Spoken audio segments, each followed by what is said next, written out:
मजबूत शुरुआत के बाद मिड सेशन में बाजार उतार चढ़ाव दिखाकर थोड़ी कमजोरी दिखाते हुए जहां ग्लोबल मार्केट से मजबूत, वहीं भारतीय बाजारों में है बिकवाली का दबाव। तो आखिरी 1.5 घंटा क्लोजिंग किन लेवल्स पर होगी और क्या कुछ हम रिकवर कर पाएंगे या फिर और फिसलेंगे, लेंगे जवाब। फाइनल ट्रेड में आप सबका स्वागत है। नमस्कार, मैं हूं अनिल सिंघवी। और नमस्कार, मैं हूं दीपांशु भंडारी। और अनिल जी से समझेंगे कि आज बाजारों में चल क्या रहा है, क्योंकि इतनी मजबूत ग्लोबल क्यूज के बावजूद आप देख रहे हैं भारतीय बाजारों में ऊपरी स्तरों से काफी तेज मुनाफा वसूली भी हुई है। काफी सारे स्टॉक्स फोकस में है। फार्मा के लिए इंपॉर्टेंट वीक है, 3 बड़ी फार्मा अर्निंग्स आने वाली हैं आने वाले कुछ दिनों में, तो वहां पर भी फोकस रहेगा। और आज अनिल जी ने बताया था कि सीमेंट स्टॉक्स अच्छा करेंगे ट्रेड में, और बिल्कुल वैसा ही होता दिख रहे हैं, तो उनके बारे में बात करेंगे। तो अनिल जी, ये सारी बातें करें इससे पहले इस समय बाजार की बड़ी बातें कौन सी हैं सर? जी दीप, बाजार ने शुरुआती मजबूती रखने के बाद मिड सेशन के बाद या यूं कहें कि पिछले 1 घंटे में अपनी कमजोरी बढ़ाई है। ऊपरी स्तरों से प्रॉफिट बुकिंग आती हुई दिखी है। ऊंचाई से निफ्टी लगभग 125 अंक फिसला है। मेटल शेयरों से बाजारों को सपोर्ट जरूर मिला है। 2.5-3% की मजबूती वहां पर आपको दिखेगी, लेकिन आईटी और फार्मा शेयर आज दबाव बनाने का काम कर रहे हैं। Bajaj finance, Bajaj Finserv, HDFC limited जैसी एनबीएफसीज में अच्छी खासी कमजोरी है। इनसे बाजार पर दबाव आता हुआ दिख रहा है। रुपए में 30 पैसे की मजबूती है। 75 रुपये 65 पैसे के आसपास करेंसी मार्केट में इस वक्त काम होता हुआ दिख रहा है। दीप, तो ये है अब तक का बड़ा एक्शन। बिल्कुल, तो ये है आपके लिए अब तक का बड़ा एक्शन। और सर, आज तो लग ही रहा है कि बाजार ने ठान ली है कि जो रेंज आपने दी थी वही रिस्पेक्ट करेंगे। जब आपने बैंक निफ्टी 17,100 के आसपास से बाउंस बैक होगा बोला था, तब वैसा ही हुआ। अच्छी रिकवरी आई और फिर ऊपरी स्तरों की जो रेंज ही थी या फिर उस रेंज से जहां से आप शॉर्ट कर सकते हैं, लगभग वहीं से हमने देखा है कि रिवर्सल भी होते हुए देखा है। पर सर, ये चल क्या रहा है? डाउ फ्यूचर्स 500 अंक ऊपर हैं, ग्लोबल क्यूज इतनी पॉजिटिव रही हैं, डोमेस्टिकली इतनी खराब खबर अभी तक तो कहीं से आई नहीं है, तो फिर बाजारों का ऐसा एक्शन क्यों आ रहा है सर? तो दीप, एक चीज़ तो ये क्लियर है कि बाजार आज जो कमजोरी दिखा रहे हैं या ऊपर से नीचे आए, ये मेरी वजह से नहीं हुआ है। न मैंने आज लाल टाई पहनी है, न मैंने आज शॉर्ट खोल दिया है। बाजार खुलने के बाद मैंने आपको कहा कि खरीदारी कीजिए 9,120, 9,140, 9,175 3 टारगेट के लिए, तो मैंने शॉर्ट कॉल भी नहीं दिया। उसके बावजूद बाजार कमज़ोर हैं, तो कृपया करके अब ये कहने की कोशिश न करें कि मैं मूड ख़राब कर रहा हूँ या बाजार को नीचे लाने की कोशिश कर रहा हूँ। पॉइंट सिंपल है, आपको जवाब ढूंढना पड़ेगा कि बाजार ऊपरी स्तरों से टिक क्यों नहीं पा रहे हैं। आज से बढ़िया वक्त नहीं हो सकता था कि आप 9,200 के लेवल को पार करें। अभी भी देखिए, डाउन मेरे ख्याल से जो लास्ट मैंने देखा 450-500 पॉइंट ऊपर डाउ फ्यूचर्स ट्रेड कर रहे हैं। डाउ फ्यूचर्स आपके 500 पॉइंट ऊपर ट्रेड करें। यूरोप के बाजार 1% से ज़्यादा मजबूत हो। फुटसी इंग्लैंड के बाजार तो 2% मजबूत है, फिर भी आपको टिकने में मुश्किल आ रही है। तो ये 2 चीज़ें हो सकती है इसमें। पहली जो साफ साफ दिखती है वो ये लगातार 9 सेशन से एफआईज की बिकवाली, और अगर हम एफआईज की बिकवाली के दम पर बार बार कह रहे हैं कि बाजार के लिए ऊपर टिकना मुश्किल है, तो गलत क्या है? फिर वो मुश्किल दिख रही है। इसलिए इस एफआईज की बिकवाली का दोष तो हमें नहीं है। ऐसा तो है नहीं कि हमारी कमेंट्री सुनकर एफआईज बेचेंगे। उनको देखकर हम कमेंट्री दे सकते हैं, ये हो सकता है, लेकिन हमें देख के, हमें सुन के वो बेचे, ये मानना तो थोड़ी ज्यादती हो जाएगी अपने आप के साथ कि हमारे बोलने पर वो बेच रहे हैं। ऐसा तो है नहीं। तो अगर एफआईज बेच रहे हैं तो ऊपर टिकना मुश्किल है, पहली चीज़। या तो ये रीज़न हो सकता है। दूसरा रीज़न वो हो सकता है जो आपको मुझे पता नहीं है, बाजार को पता है, और वो रीज़न शायद ये हो कि कोई ऐसी खराब खबर आने की आशंका हो जिसका आपको मुझे अंदाज़ा नहीं है, न किसी और को अंदाजा है, लेकिन बाजार शायद कुछ न कुछ वो सोच कर बैठा है कि इसीलिए जब भी गैप से ऊपर ओपनिंग होती है, अब वो गैप 50 पॉइंट का मिले, 100 का मिले, 500 का मिले, 200 का मिले, ये पता नहीं, लेकिन अब तक जितने गैप मिले हैं, गैप के बाद आप टिक नहीं पाते हैं और उस पर और गेंस बनाकर डे हाई पर बंद नहीं हो पाते। आपको याद है, आज सुबह भी मैं यही बात कर रहा था। जब आपने पूछा तो मैंने कहा कि मुझे इस बात से फ़र्क नहीं पड़ता कि 9:15 बजे आप कहाँ खुलते हैं, मुझे इस बात से फ़र्क पड़ता है कि 3:30 बजे आप कहाँ बंद होते हैं। और आज भी मेरे लिए यही इंपॉर्टेंट सबसे ज़्यादा है कि 3:30 बजे हम कहाँ बंद हो रहे हैं। 9,000 के नीचे बंद होना मेरे लिए ख़राब होगा, 9,200 के ऊपर बंद होना बहुत अच्छा होगा, और 8,900 के नीचे ख़राब होना तो बहुत ही ख़राब होगा। 9,000 के ऊपर तक हम अगर बने हैं, फिर भी हम ये कह सकते हैं हम ट्रेंड पर न्यूट्रल हैं। बैंक निफ्टी भी आप देखिए, वैसे एक अच्छी बात यह है कि बैंक निफ्टी ने जो सुबह का जो लो था, वो लो मेरे ख्याल से अभी तक तोड़ा नहीं है। 17,406, जी हाँ, बैंक निफ्टी पर 17,406 का लो जो बना हुआ है, वही लो अभी तक मेंटेन कर रखा है। तो कह सकते हैं कि ठीक है, आपने बहुत खराबी नहीं की है, लेकिन पॉइंट सिंपल है, ऊपरी स्तर पर बाजार को टिकने में मुश्किल आ रही है, ये साफ स्क्रीन दिखा रही है, सेलिंग प्रेशर है। और कहाँ है वो प्रेशर? भी ज़्यादातर फिर से ऊपरी स्तर पर बैंक्स एनबीएफसी में ज़्यादा आता है, वो आपको आज फिर से दिख रहा है। आज जैसे लीडरशिप आप देख सकते हैं कि किस तरह से एचडीएफसी लिमिटेड ऊपरी स्तरों से फिसला है, वो आपके सामने एक बड़ा सबूत है। तो ओवरऑल पॉइंट सिंपल है, अभी भी मुझे लगता है कि बाजार थोड़ा और वक्त इसी रेंज में बिताना चाहता है अगला बड़ा मूव देने के पहले। तो देखते हैं आज क्लोजिंग 9000 के नीचे, 9200 के ऊपर कहीं इसके एक तरफ कहीं और हो तो बढ़िया है, नहीं तो फिर ठीक है, हम रेंज में हैं ही हैं, सिंपल। बिल्कुल रेंज में है ही, तो रेंज के बाहर कब निकलेंगे वो देखना पड़ेगा। इस सब में एक अच्छी बात है कि रुपए की जो अभी क्लोजिंग हुई है 10 से 2 जो नए रुपए के ट्रेड टाइमिंग्स हैं, उसमें रुपए की जो क्लोजिंग है वो 29 पैसे की मजबूती के साथ हुई है। 75.95 पर रुपया खुला था, 75.66 पर बंद हुआ है, तो 29 पैसे की मजबूती आपने रुपए में जरूर देखी है। पर मार्केट की ब्रेथ जरूर खराब हुई है। जब शुरुआती सत्र था तो पहले घंटे में सिर्फ 5 निफ्टी स्टॉक्स थे जो नेगेटिव में थे। अब अगर आप देखें तो 15 निफ्टी स्टॉक्स हैं जो नेगेटिव में है, 35 पॉजिटिव ट्रेड कर रहे हैं। पर इसमें कुछ दिग्गज स्टॉक्स में प्रेशर आते हुए दिख रहा है, जैसे कि टीसीएस, बजाज फाइनेंस और बजाज फिनसर्व। रिलायंस इंडस्ट्रीज भी आज थोड़े प्रेशर में है, 2-3 प्राइवेट बैंक्स पर भी प्रेशर आते हुए दिख रहा है। तो इसलिए आप देख रहे हैं कि बाजार पर प्रेशर बना हुआ है। ऑफकोर्स एचडीएफसी लिमिटेड भी इस समय 1% नीचे है, एचयूएल एकदम फ्लैट ट्रेड कर रहा है। पर कई सारे स्टॉक्स है जहां पर एक्शन भी है। इस एक्शन की भरपूर बात करेंगे, हमारे गेस्ट हमारे साथ जुड़ रहे हैं। पर हम अपने गेस्ट के पास जाए इससे पहले एक बार मानसी से बात कर लेते हैं और जान लेते हैं कि बाजार के लिए ऐसे अहम ट्रिगर्स और इवेंट्स कौन से हैं जिस पर आपको नजर रखनी पड़ेगी आज, कल और परसों। पता है Mansi, good afternoon. Good afternoon Deepanshu. बहुत ज़्यादा फोकस इस बारी ट्रिगर्स में नतीजों पर रहेगा, क्योंकि काफ़ी सारे इंपॉर्टेंट रिजल्ट्स हैं जो कि आने वाले हैं। आज टोरेंट फार्मा और मैक्स फाइनेंशियल के नतीजों का इंतजार है वायदा बाजार में। इसके अलावा कल की अगर बात करें पोस्ट मार्केट यानी कि बाजार बंद होने के बाद सन फार्मा के नतीजे आने वाले हैं, जिस पर नजर रहेगी। और वायदा बाजार में Dabur, Ujjivan, finance, United Spirits जैसी कंपनियां हैं जो कि अपने नतीजे कल ही के दिन पेश करेंगी। गुरुवार के दिन की बात करें, वायदा बाजार में ल्यूपिन के नतीजे, साथ ही टीवीएस मोटर्स और फेडरल बैंक के रिजल्ट्स भी आते हुए दिखेंगे। इसके अलावा कैश स्पेस में कुछ इंपॉर्टेंट कंपनी जैसे Radico Khaitan, Heidelberg cement, CEAT, Muthoot capital, IFL finance जैसी कंपनियों के नतीजों पर नजर रहेगी। और गुरुवार का दिन है मई सीरीज की एक्सपायरी होती हुई हम देखेंगे।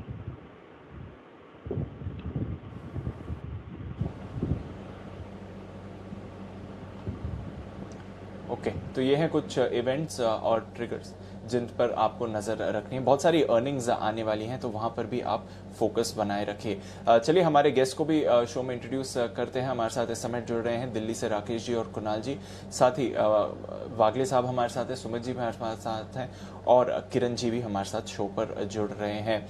किरण जी, आपसे शुरुआत करना चाहूंगा सर। जिस तरह की आज ट्रेड बना है, स्पेशली जो दिग्गज एनबीएफसीज हैं, बजाज फाइनेंस, बार बार इसी पर बात कर रहे सर। और मेरे को याद है आपसे पहले भी जब बात करी तो आपने बोला था 1900 के लेवल्स के नीचे जाएगा तो बहुत तेजी से बिकवाली आएगी। आज देखा भी है 2 साल के निचले स्तर पर है इस समय बजाज फाइनेंस। क्या करना चाहिए? आपने जो टारगेट्स दिए थे 1820, 1750, क्या वो टारगेट्स अभी भी होल्ड करते हैं? ओके, किरण जी नहीं है, वागले जी से एक बार बात कर लेते हैं। वागले जी, आपने भी बजाज फाइनेंस पर सेल कॉल दी थी फ्राइडे को और आपका टारगेट था 1770 का।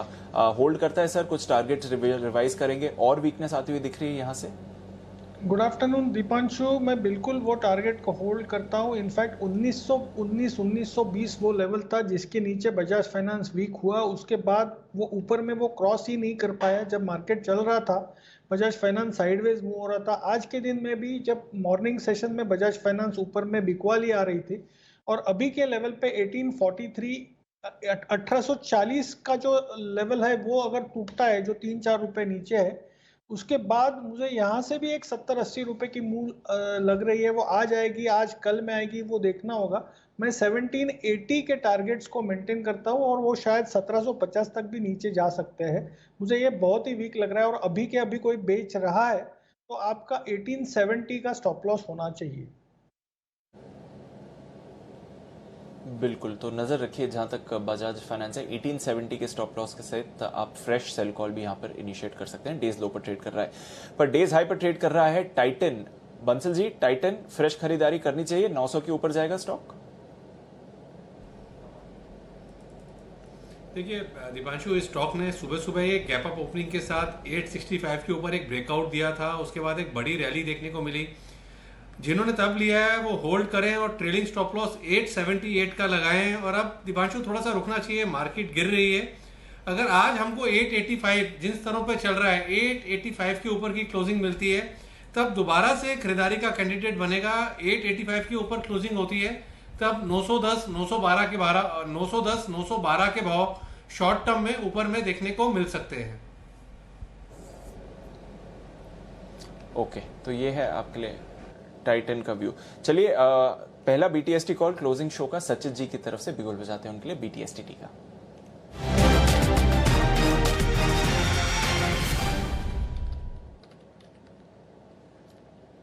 बताएं सचित जी। गुड आफ्टरनून दीप, गुड आफ्टरनून अनिल जी। यहाँ पर फार्मा में काफ़ी डिस्ट्रीब्यूशन पैटर्न्स नज़र आ रहे हैं। इनफैक्ट पिछले 4 दिनों से लगातार ये सेक्टर हाईलाइटेड था, लाइमलाइट में था, बट फिर भी जिस इंटेंसिटी से मूव आनी चाहिए वो नहीं आ पा रही है। कहीं जाकर काफ़ी सारे स्टॉक्स में यहाँ पर नेगेटिव डाइवर्जेंस दिख रहे हैं। तो मुझे लग रहा है यहाँ पर ऑरबिंदो फार्मा में जो एक स्ट्रेच मूव आई थी अराउंड 735 के आसपास, मुझे लग रहा है वो एग्जॉस्ट हो रही है। एंड जिस तरीके से डेटा वापस यहाँ पर प्रेजेंट हो रहा है, मुझे लग रहा है थोड़ी सी शॉर्ट पोजीशन लेने में कोई हर्ज नहीं है। यहाँ से एक स्विंग ऑलरेडी फॉर्म हो चुका है। जिस तरीके से आज का हाई बना है अराउंड 380 के आसपास, तो मुझे लग रहा है यहाँ पर ऑरबिंदो फार्मा में कुछ शॉर्ट पोजीशन रखनी चाहिए। स्टॉप लॉस आपको ओपन का ही रखना है, अराउंड 724 पे ये आज का ओपन था, तो 725.50 के स्टॉप लॉस के साथ यहाँ पर शॉर्ट्स रखने हैं। एंड जिस तरीके से यहाँ पर इसके नेक्स्ट सपोर्ट्स प्रेजेंट है, मुझे लग रहा है अराउंड 670 तक ये पर्टिकुलर मूव एक्सटेंड होनी चाहिए। तो एक पोजिशनल टारगेट होगा अराउंड 670 का एंड एक इंटरमीडिएट टारगेट होगा अराउंड 690 का। शॉर्ट पोजीशन बनानी है ऑरबिंदो फार्मा में 725.50 के स्टॉप लॉस के साथ।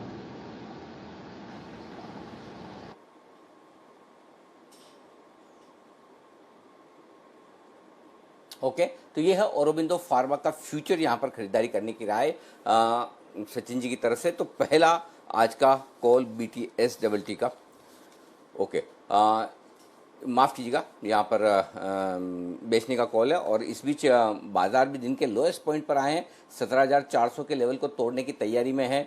निफ्टी बैंक इनफैक्ट एक बार नीचे जाकर भी आया। निफ्टी लाल निशान में आ चुका है, 9,000 के बेहद करीब आता हुआ दिख रहा है। तो थोड़ी बिकवाली मिड सेशन से बढ़ती हुई नजर आ रही है। और ये बिकवाली इसलिए परेशान करने वाली कि अभी तक कहीं कोई और संकेत ग्लोबल मार्केट से कमजोरी के नहीं आए हैं, सिर्फ भारतीय बाजार ही कमजोर होते हुए दिख रहे हैं इस वक्त।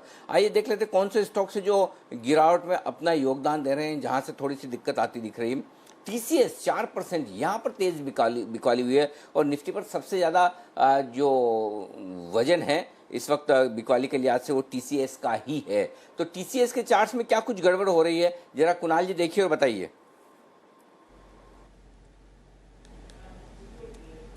जी, आपने बिल्कुल सही फरमाया कि जो अभी बाजार में दबाव है उसका मुख्य वजह TCS में जो गिरावट पिछले कुछ मिनटों में आई है वही है। और चार्ट पर अगर आप देखें अनिल जी, 3 बार एक ही लेवल से रिजेक्शन हुआ है। 2000 के लेवल्स को TCS ने तीसरी बार कल अटेम्प्ट किया और आज भी अटेम्प्ट किया, लेकिन 2000 के लेवल्स को पार नहीं कर पाया। 19 स्तरों से लगातार इसमें बिकवाली का दबाव आता है। अब जो सपोर्ट चार्ट पर है वो 1900 पर है, तो 1926 के आसपास चल रहा है। 1900 से 2000 का दायरा है। 1900 का लेवल TCS ने तोड़ा, तो मुझे लगता है कि एक ट्रिपल टॉप पैटर्न यहां बन जाएगा, ब्रेकडाउन आएगा और फिर आपको और नीचे के लेवल्स देखने को मिलेंगे। तो इन स्तरों पर तो कुछ ना करें, वेट एंड वॉच करें। 1900 के नीचे मेरी बिकवाली की राय।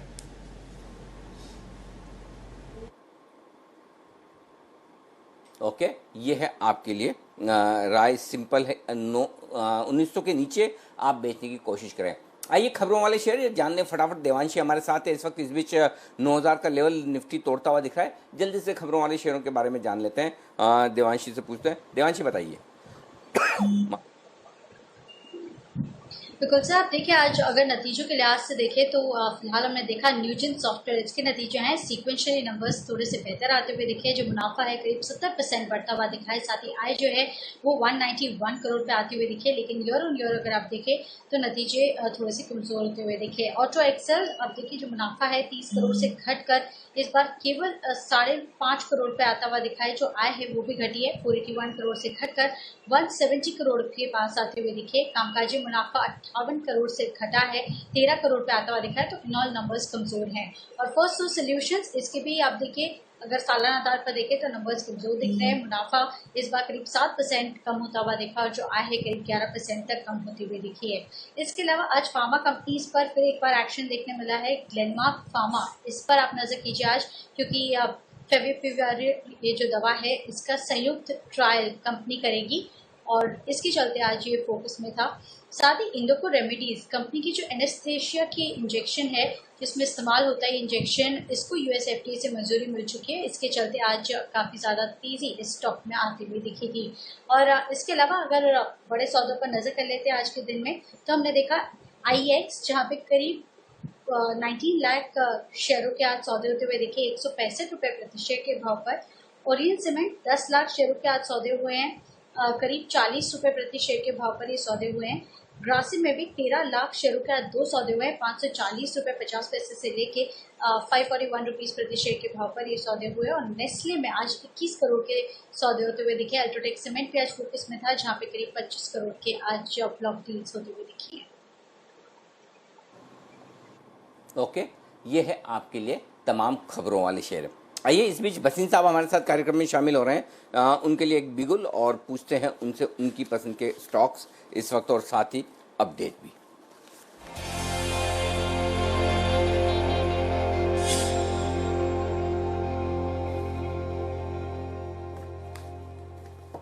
बसीन साहब अपडेट पहले देना चाहें सर, बताइए पिछले घंटे भर में थोड़ी बिकवाली तेज होती हुई दिखी है, क्या करना चाहिए सर?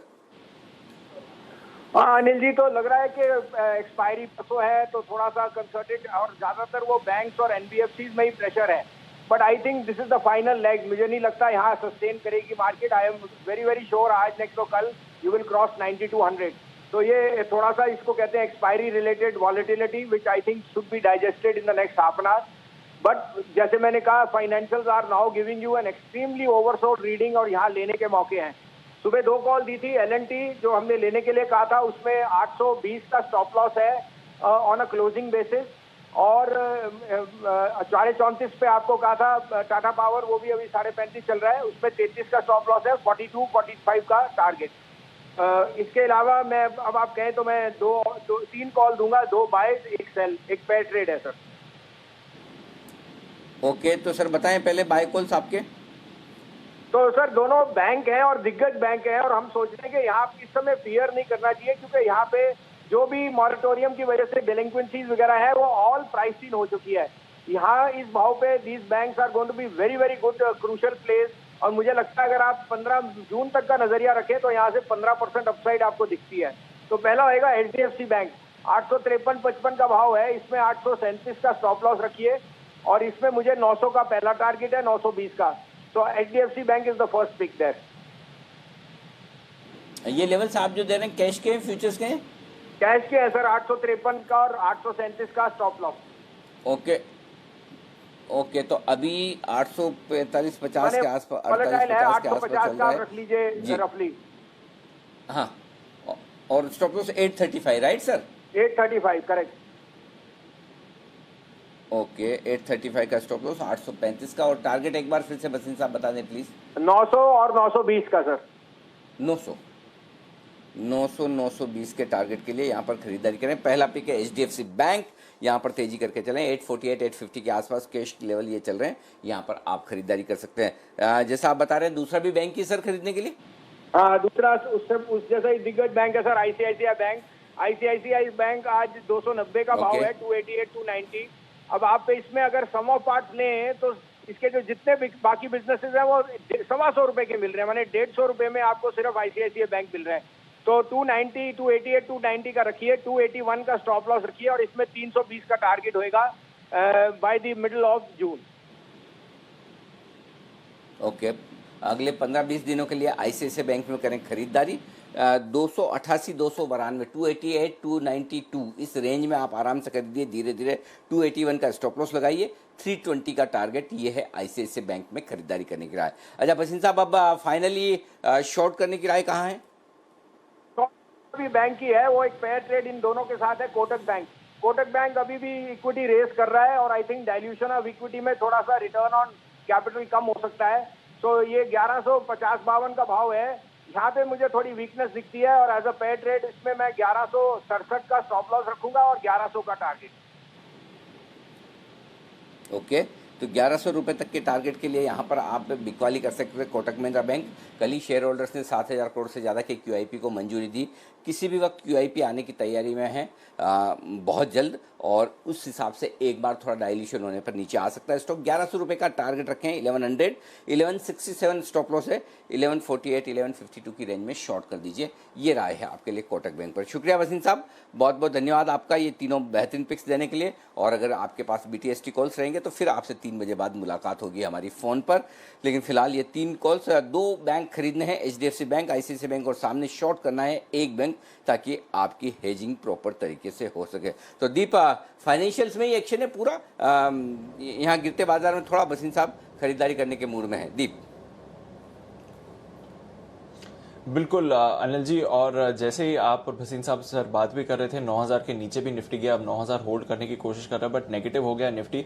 और बैंक्स में भी एक सडन फॉल आते हुए देखा, तो TCS तो एक ड्राइवर था ही सर, जिसकी वजह से निफ्टी में भी गिरावट आई। पर बाकी सारे बैंक स्टॉक्स हैं, जैसे कि कोटक बैंक जिसके बारे में अभी भसीन साहब बात कर रहे थे, या फिर आप HDFC लिमिटेड भी देख लीजिए, तो वहां पर भी बिकवाली का प्रेशर बढ़ा। और ब्रेथ भी, जब हमने शो स्टार्ट किया था तब से अब तक जो मार्केट ब्रेथ है वो भी थोड़ी और खराब होती हुई दिख रही है सर। तो मार्केट पर थोड़ा प्रेशर बढ़ते हुए दिख रहा है जैसे जैसे हम क्लोजिंग की तरफ आ रहे हैं। आखिरी 1 घंटा 10 मिनट बाकी, अनिल जी से उनकी स्ट्रैटेजी भी जान लेंगे और देख लेंगे कि किस तरह का एक्शन बन रहा है। कुछ अर्निंग्स भी आ रही हैं जिन पर हमारा फोकस है, तो एक बार वहां पर भी नजर डाल लेते हैं। यूनाइटेड स्पिरिट्स, इसके नंबर्स आने वाले हैं, एक बार आशीष से बात कर लेते हैं कि बाजार क्या अनुमान लगा रहा है यूनाइटेड स्पिरिट्स के नंबर्स के लिए। बताएं आशीष।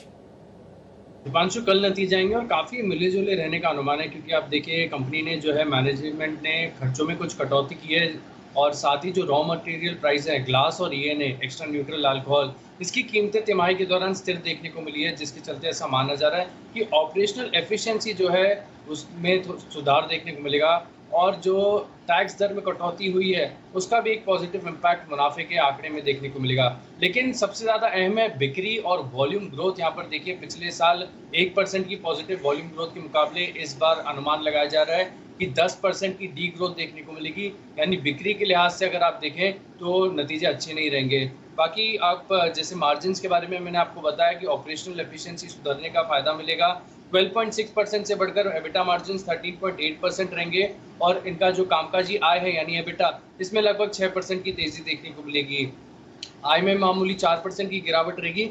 वॉल्यूम ग्रोथ काफ़ी ज़्यादा खराब रहने का अनुमान है, लेकिन फोकस रखना होगा मैनेजमेंट की तरफ से। जो कमेंट्री आती है कि आगे का आउटलुक क्या है बिक्री को लेकर, मैनेजमेंट क्या अनुमान लगा रहे हैं, इसके ऊपर फोकस रखना होगा। नतीजे मिले जुले हैं, बिक्री के हिसाब से खराब देखने को मिलेंगे। ओके, ये है आपके लिए मैकडोवेल के नतीजों पर राय। इस बीच आइए वागले साहब के लिए एक बिगुल BTST का।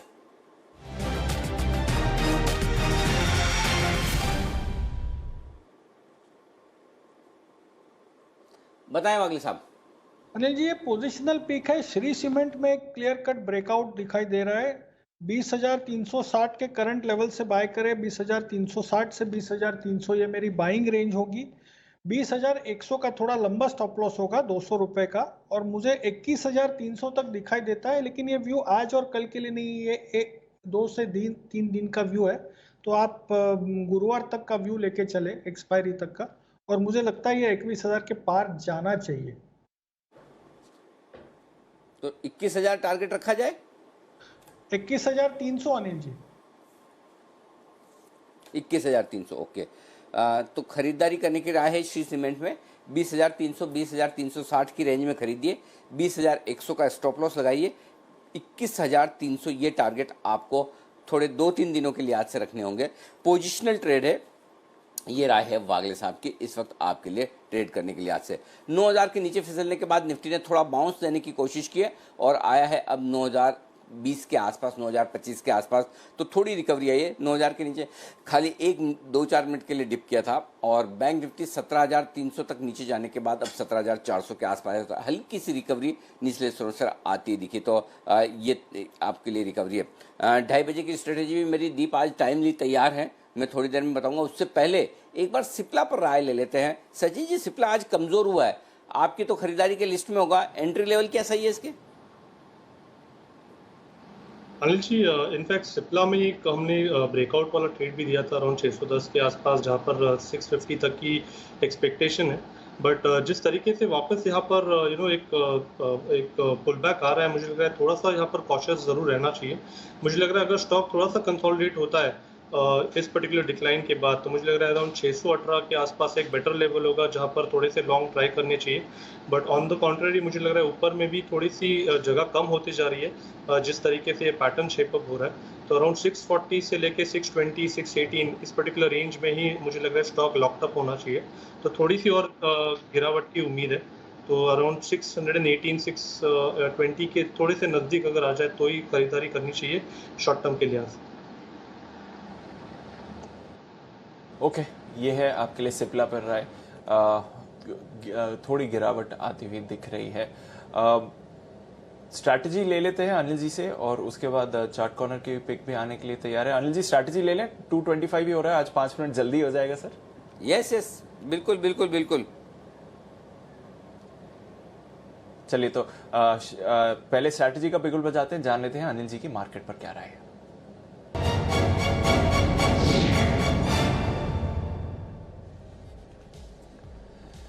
सर, आज आप कह सकते हैं कि पूरे कंप्लीटली डीलिंक हो गए हैं आज के ट्रेड के, एटलीस्ट जहां तक इंडियन मार्केट्स और ग्लोबल मार्केट्स का सवाल है। डाउ फ्यूचर्स सर 2% की तेजी दिखा रहा है, बल्कि 25,000 आने की तैयारी में इस समय डाउ फ्यूचर्स पर।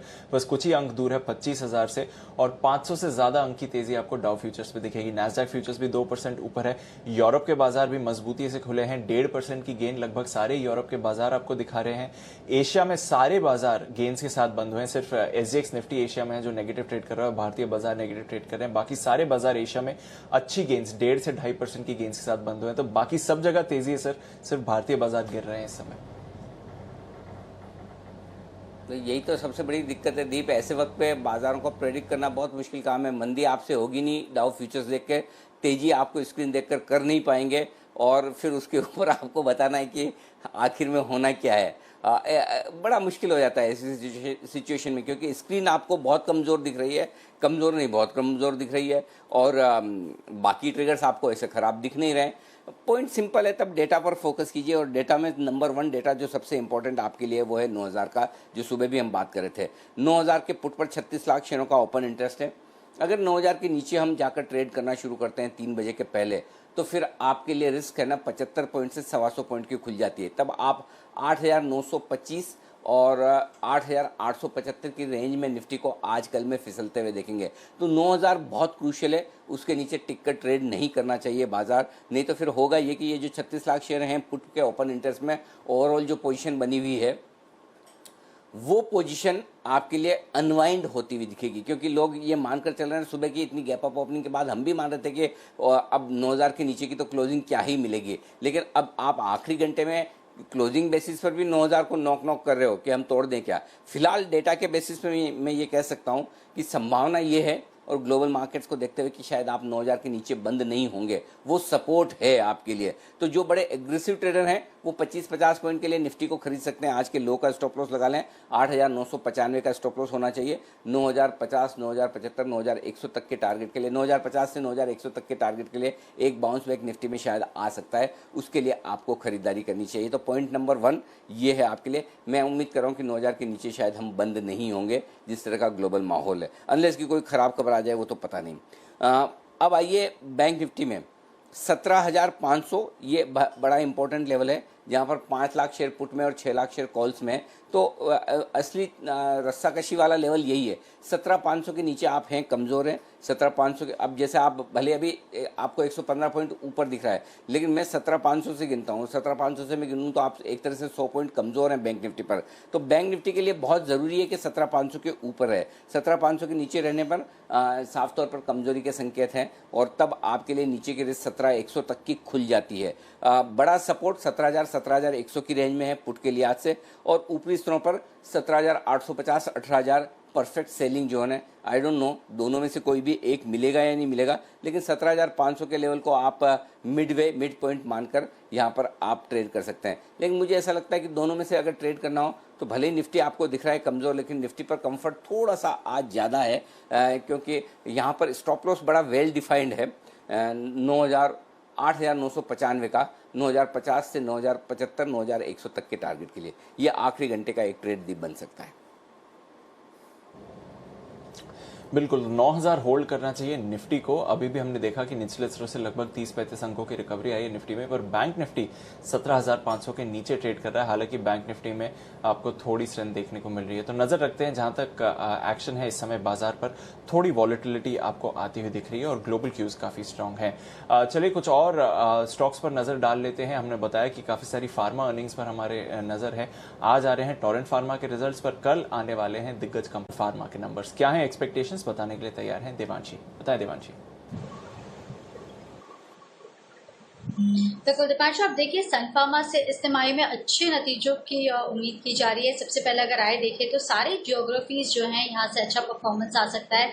सबसे पहले आप यूएस मार्केट देखें, ऊंचा बेस था, इसके चलते आपको 15 से 20% तक की गिरावट देखने मिल सकती है, क्योंकि पिछले साल हमने देखा था करीब 6 महीने के लिए एक्सक्लूसिव राइट्स कंपनी को मिले थे एक दवा के लिए, इसका असर देखने मिला और इसी के चलते थोड़ी सी गिरावट दिखेगी। लेकिन अगर भारतीय कारोबार की आप बात करें तो करीब 10 से 12% तक की तेजी हमें देखने मिल सकती है। बाकी जो इमर्जिंग ज्योग्राफीज है यहाँ पे भी डबल डिजिट ग्रोथ का ही अनुमान बनता हुआ दिख रहा है। इसके अलावा अगर आप प्रोडक्ट मिक्स देखें, यूएस कारोबार से भी जो स्पेशलिटी कारोबार है उसने अच्छा परफॉर्म किया है, तो कुल मिला के न्यूट्रलाइजेशन थोड़ा सा बढ़ता हुआ दिख सकता है। और इसके अलावा जो खर्च है कंपनी का वो थोड़ा सा कम होता हुआ दिखा था इस साल, और इसका भी फायदा कंपनी को कहीं ना कहीं मिलता हुआ दिख रहा है। नंबर्स की बात करें, आय करीब 13% बढ़ने का अनुमान है। कामकाजी मुनाफा इस बार 50% से ज्यादा बढ़ेगा, करीब 60% के आसपास। इसके अलावा मार्जिन 14% से बढ़कर 20% होने का अनुमान है। और साथ ही अगर मुनाफे की बात करें, टैक्स खर्च कम होगा, इसके चलते 40% तक की तेजी आपको मुनाफे में भी देखने मिलेगी। अब सबसे पहले मैनेजमेंट की कमेंट्री में ये देखना होगा कि कोरोना वायरस के चलते क्या नई प्रोडक्ट पाइपलाइंस कंपनी की है, क्या ट्रायल्स कर रहे हैं, स्पेशलिटी कारोबार पर क्या रणनीति है, और साथ ही उनका जो हलोल प्लांट है इस पर क्या स्ट्रैटेजी है, क्या अपडेट्स हैं, इस पर कड़ी नजर रहेगी। कुल मिला के नंबर्स अच्छे होंगे। कुल मिला के नंबर्स अच्छे रहने चाहिए, ये है सन फार्मा के नतीजों का अनुमान। बहुत बहुत शुक्रिया देवांशी। सचिन जी, औरों पर तो आपने बिकवाली की राय दी है, सन का स्ट्रक्चर कैसे लग रहा है? एक तरह की रेंज में ही अटका हुआ है ये स्टॉक। जी बिल्कुल दीप, इनफैक्ट यहाँ पर रेंज काफ़ी वेल डिफाइंड है। ऊपर में जब तक 480 ये पर्टिकुलर हर्डल जो है वो डिसाइसिवली क्लोजिंग बेसिस पे जब तक क्रॉस नहीं होता, मुझे लगता है तब तक ये पर्टिकुलर रेंज में ही स्टॉक ऑस्किलेट होना चाहिए। ऑन द लोअर साइड जो इसका 200 डे एक्सपोनेंशियल मूविंग एवरेज है अराउंड 430 के आसपास, वहाँ पर कहीं पर जाके एक बेस तैयार होने की प्रोसेस है। तो मुझे लग रहा है इसी पर्टिकुलर रेंज में रहना चाहिए। 480 on the higher side as a resistance and नीचे अराउंड 430 के आसपास एक अच्छा सपोर्ट है। पर जब तक ये ब्रेकआउट कंफर्म नहीं होता 480 के ऊपर ऑन अ क्लोजिंग बेसिस, मुझे लगता है यहाँ पर साइडवेज कंसोलिडेशन और भी जारी रह सकता है अगले कुछ हफ्तों के लिए। तो काफ़ी इंटरेस्टिंग होगा। इनफैक्ट आज का स्विंग भी अगर हम देखें तो डेज हाई का स्विंग अराउंड 475 के आसपास ही है। तो जब तक ये पर्टिकुलर हर्डल वैलिड है, मुझे लग रहा है स्टॉक इसी पर्टिकुलर रेंज में लॉक्ड इन होगा। ओके, एक रेंज में अटका हुआ है जहां तक सन फार्मा का सवाल है। और जैसे कि सचिन जी भी बता रहे थे, एक थोड़ा डिस्ट्रीब्यूशन आपको चलते हुए दिख रहा है सन फार्मा स्टॉक्स में, तो नजर रखिए। ग्लेनमार्क भी आज सुबह पॉजिटिव ट्रेड कर रहा था, अच्छी खबर आई, बट उसके बाद सारी गेंस इस स्टॉक ने गवा दी है। तो अच्छी गेंस आ रही है, पर उसके बाद थोड़ा प्रेशर आते हुए दिख रहा है। अविनाश गोरखसागर जी भी हमारे साथ हैं इस शो में। Avinash ji, good afternoon. In fact pharma stock से ही बात करते हैं। सन फार्मा मैनेजमेंट कमेंट्री में आप क्या लुकआउट करेंगे सर, और फार्मा स्पेस पे अभी आपका क्या व्यू बन रहा है? दीपांशु, अगर सन फार्मा की बात करें तो मुझे लग रहा है कि जो यूएस मार्केट की कमेंट्री रहेगी, स्पेशली यूएस एफडीए रिलेटेड जो इश्यूज रहेंगे, और स्पेशलिटी जो सेगमेंट है वहाँ पे कंपनी का क्या नजरिया है, मुझे लग रहा है कि हलोल फैसिलिटी के ऊपर भी जो अपडेट आएगा वो काफी इंपॉर्टेंट रहेगा, क्योंकि हलोल की फैसिलिटी अगर जल्दी क्लियर होती है तो यूएस मार्केट्स को एक्सपोर्ट होने में कंपनी को काफी मदद मिलेगी। तो ओवरऑल मुझे लग रहा है कि नंबर से ज्यादा ये जो मैनेजमेंट के कमेंट्री वेरियस इश्यूज पे जो होंगे वो मार्केट्स क्लोजली वॉच करेगा, और ओवरऑल हमको लग रहा है कि आने वाला साल का आउटलुक क्या रहेगा, ये मार्केट्स क्लोज़ली वॉच करेगा। तो मुझे लग रहा है नतीजे के बाद ही स्टॉक्स में एक अच्छा डायरेक्शनल ट्रेंड आपको देखने को मिलेगा। हालाँकि अभी थोड़ा स्टॉक में नर्वसनेस ज़रूर है। बिल्कुल, स्टॉक में थोड़ी नर्वसनेस ज़रूर है, पर नज़र रखिए सन फार्मा पर। एक रेंज में है, जैसे कि सचिन जी टेक्निकल स्ट्रक्चर भी समझा रहे थे। पर एक स्टॉक जहां पर अच्छे मूवमेंट के संकेत आ रहे हैं, मदरसन सुमी, यहां पर नज़र डालिए। बंसल जी, मदरसन सुमी क्या चल रहा है इस चार्ट में? एक अच्छा ब्रेकआउट आया थोड़ी देर पहले इधर। देखिए दीपांशु, बेहतरीन टेक्निकल चार्ट है। एक क्लियर ब्रेकआउट 83 रुपीज़ के ऊपर देखने को मिल रहा है और चार्ट्स में स्टॉक एक अच्छी एक्यूमुलेशन पे चल रहा है और ऊपर में 88 रुपीज़ तक के लेवल स्टॉक दिखा सकता है। 81.5 का स्टॉप लॉस लगाना चाहिए। 88 के टारगेट के लिए मदरसन सुमी एक परफेक्ट बाइंग कैंडिडेट है। और दीपांशु, आपसे गुजारिश है, एक चार्ट कॉर्नर के बिगुल की हमारे पास एक एल्गो ट्रेड है। बिल्कुल, एल्गो ट्रेड के लिए चार्ट कॉर्नर का बिगुल।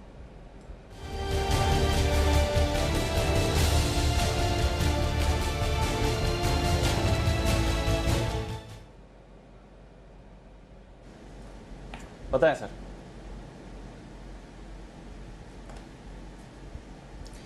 दीपांशु, आज सवेरे से ही मैं और राकेश जी सीमेंट पर बुलिश हैं। एसीसी और अल्ट्राटेक की अपार सफलता के बाद एल्गो ट्रेड में हमने चुना है जेके सीमेंट को, जिसमें कि एक क्लियर ब्रेकआउट चार्ट पर आता हुआ नजर आ रहा है। बहुत दमदार वॉल्यूम हुए हैं और साथ ही 1140 के आसपास एक रेजिस्टेंस थी जिसको स्टॉक ने आज के ट्रेड में पार किया है। तो अब बारी जेके सीमेंट की है, कैश मार्केट का शेयर है, बाय करके चले। Over to Rakesh. दीपांशु, जैसे कुणाल जी ने बोला, प्राइस वॉल्यूम ब्रेकआउट है, वॉल्यूम भी काफी अच्छा है, लेवल्स भी टूटे हैं। 1140 के ऊपर ब्रेकआउट है।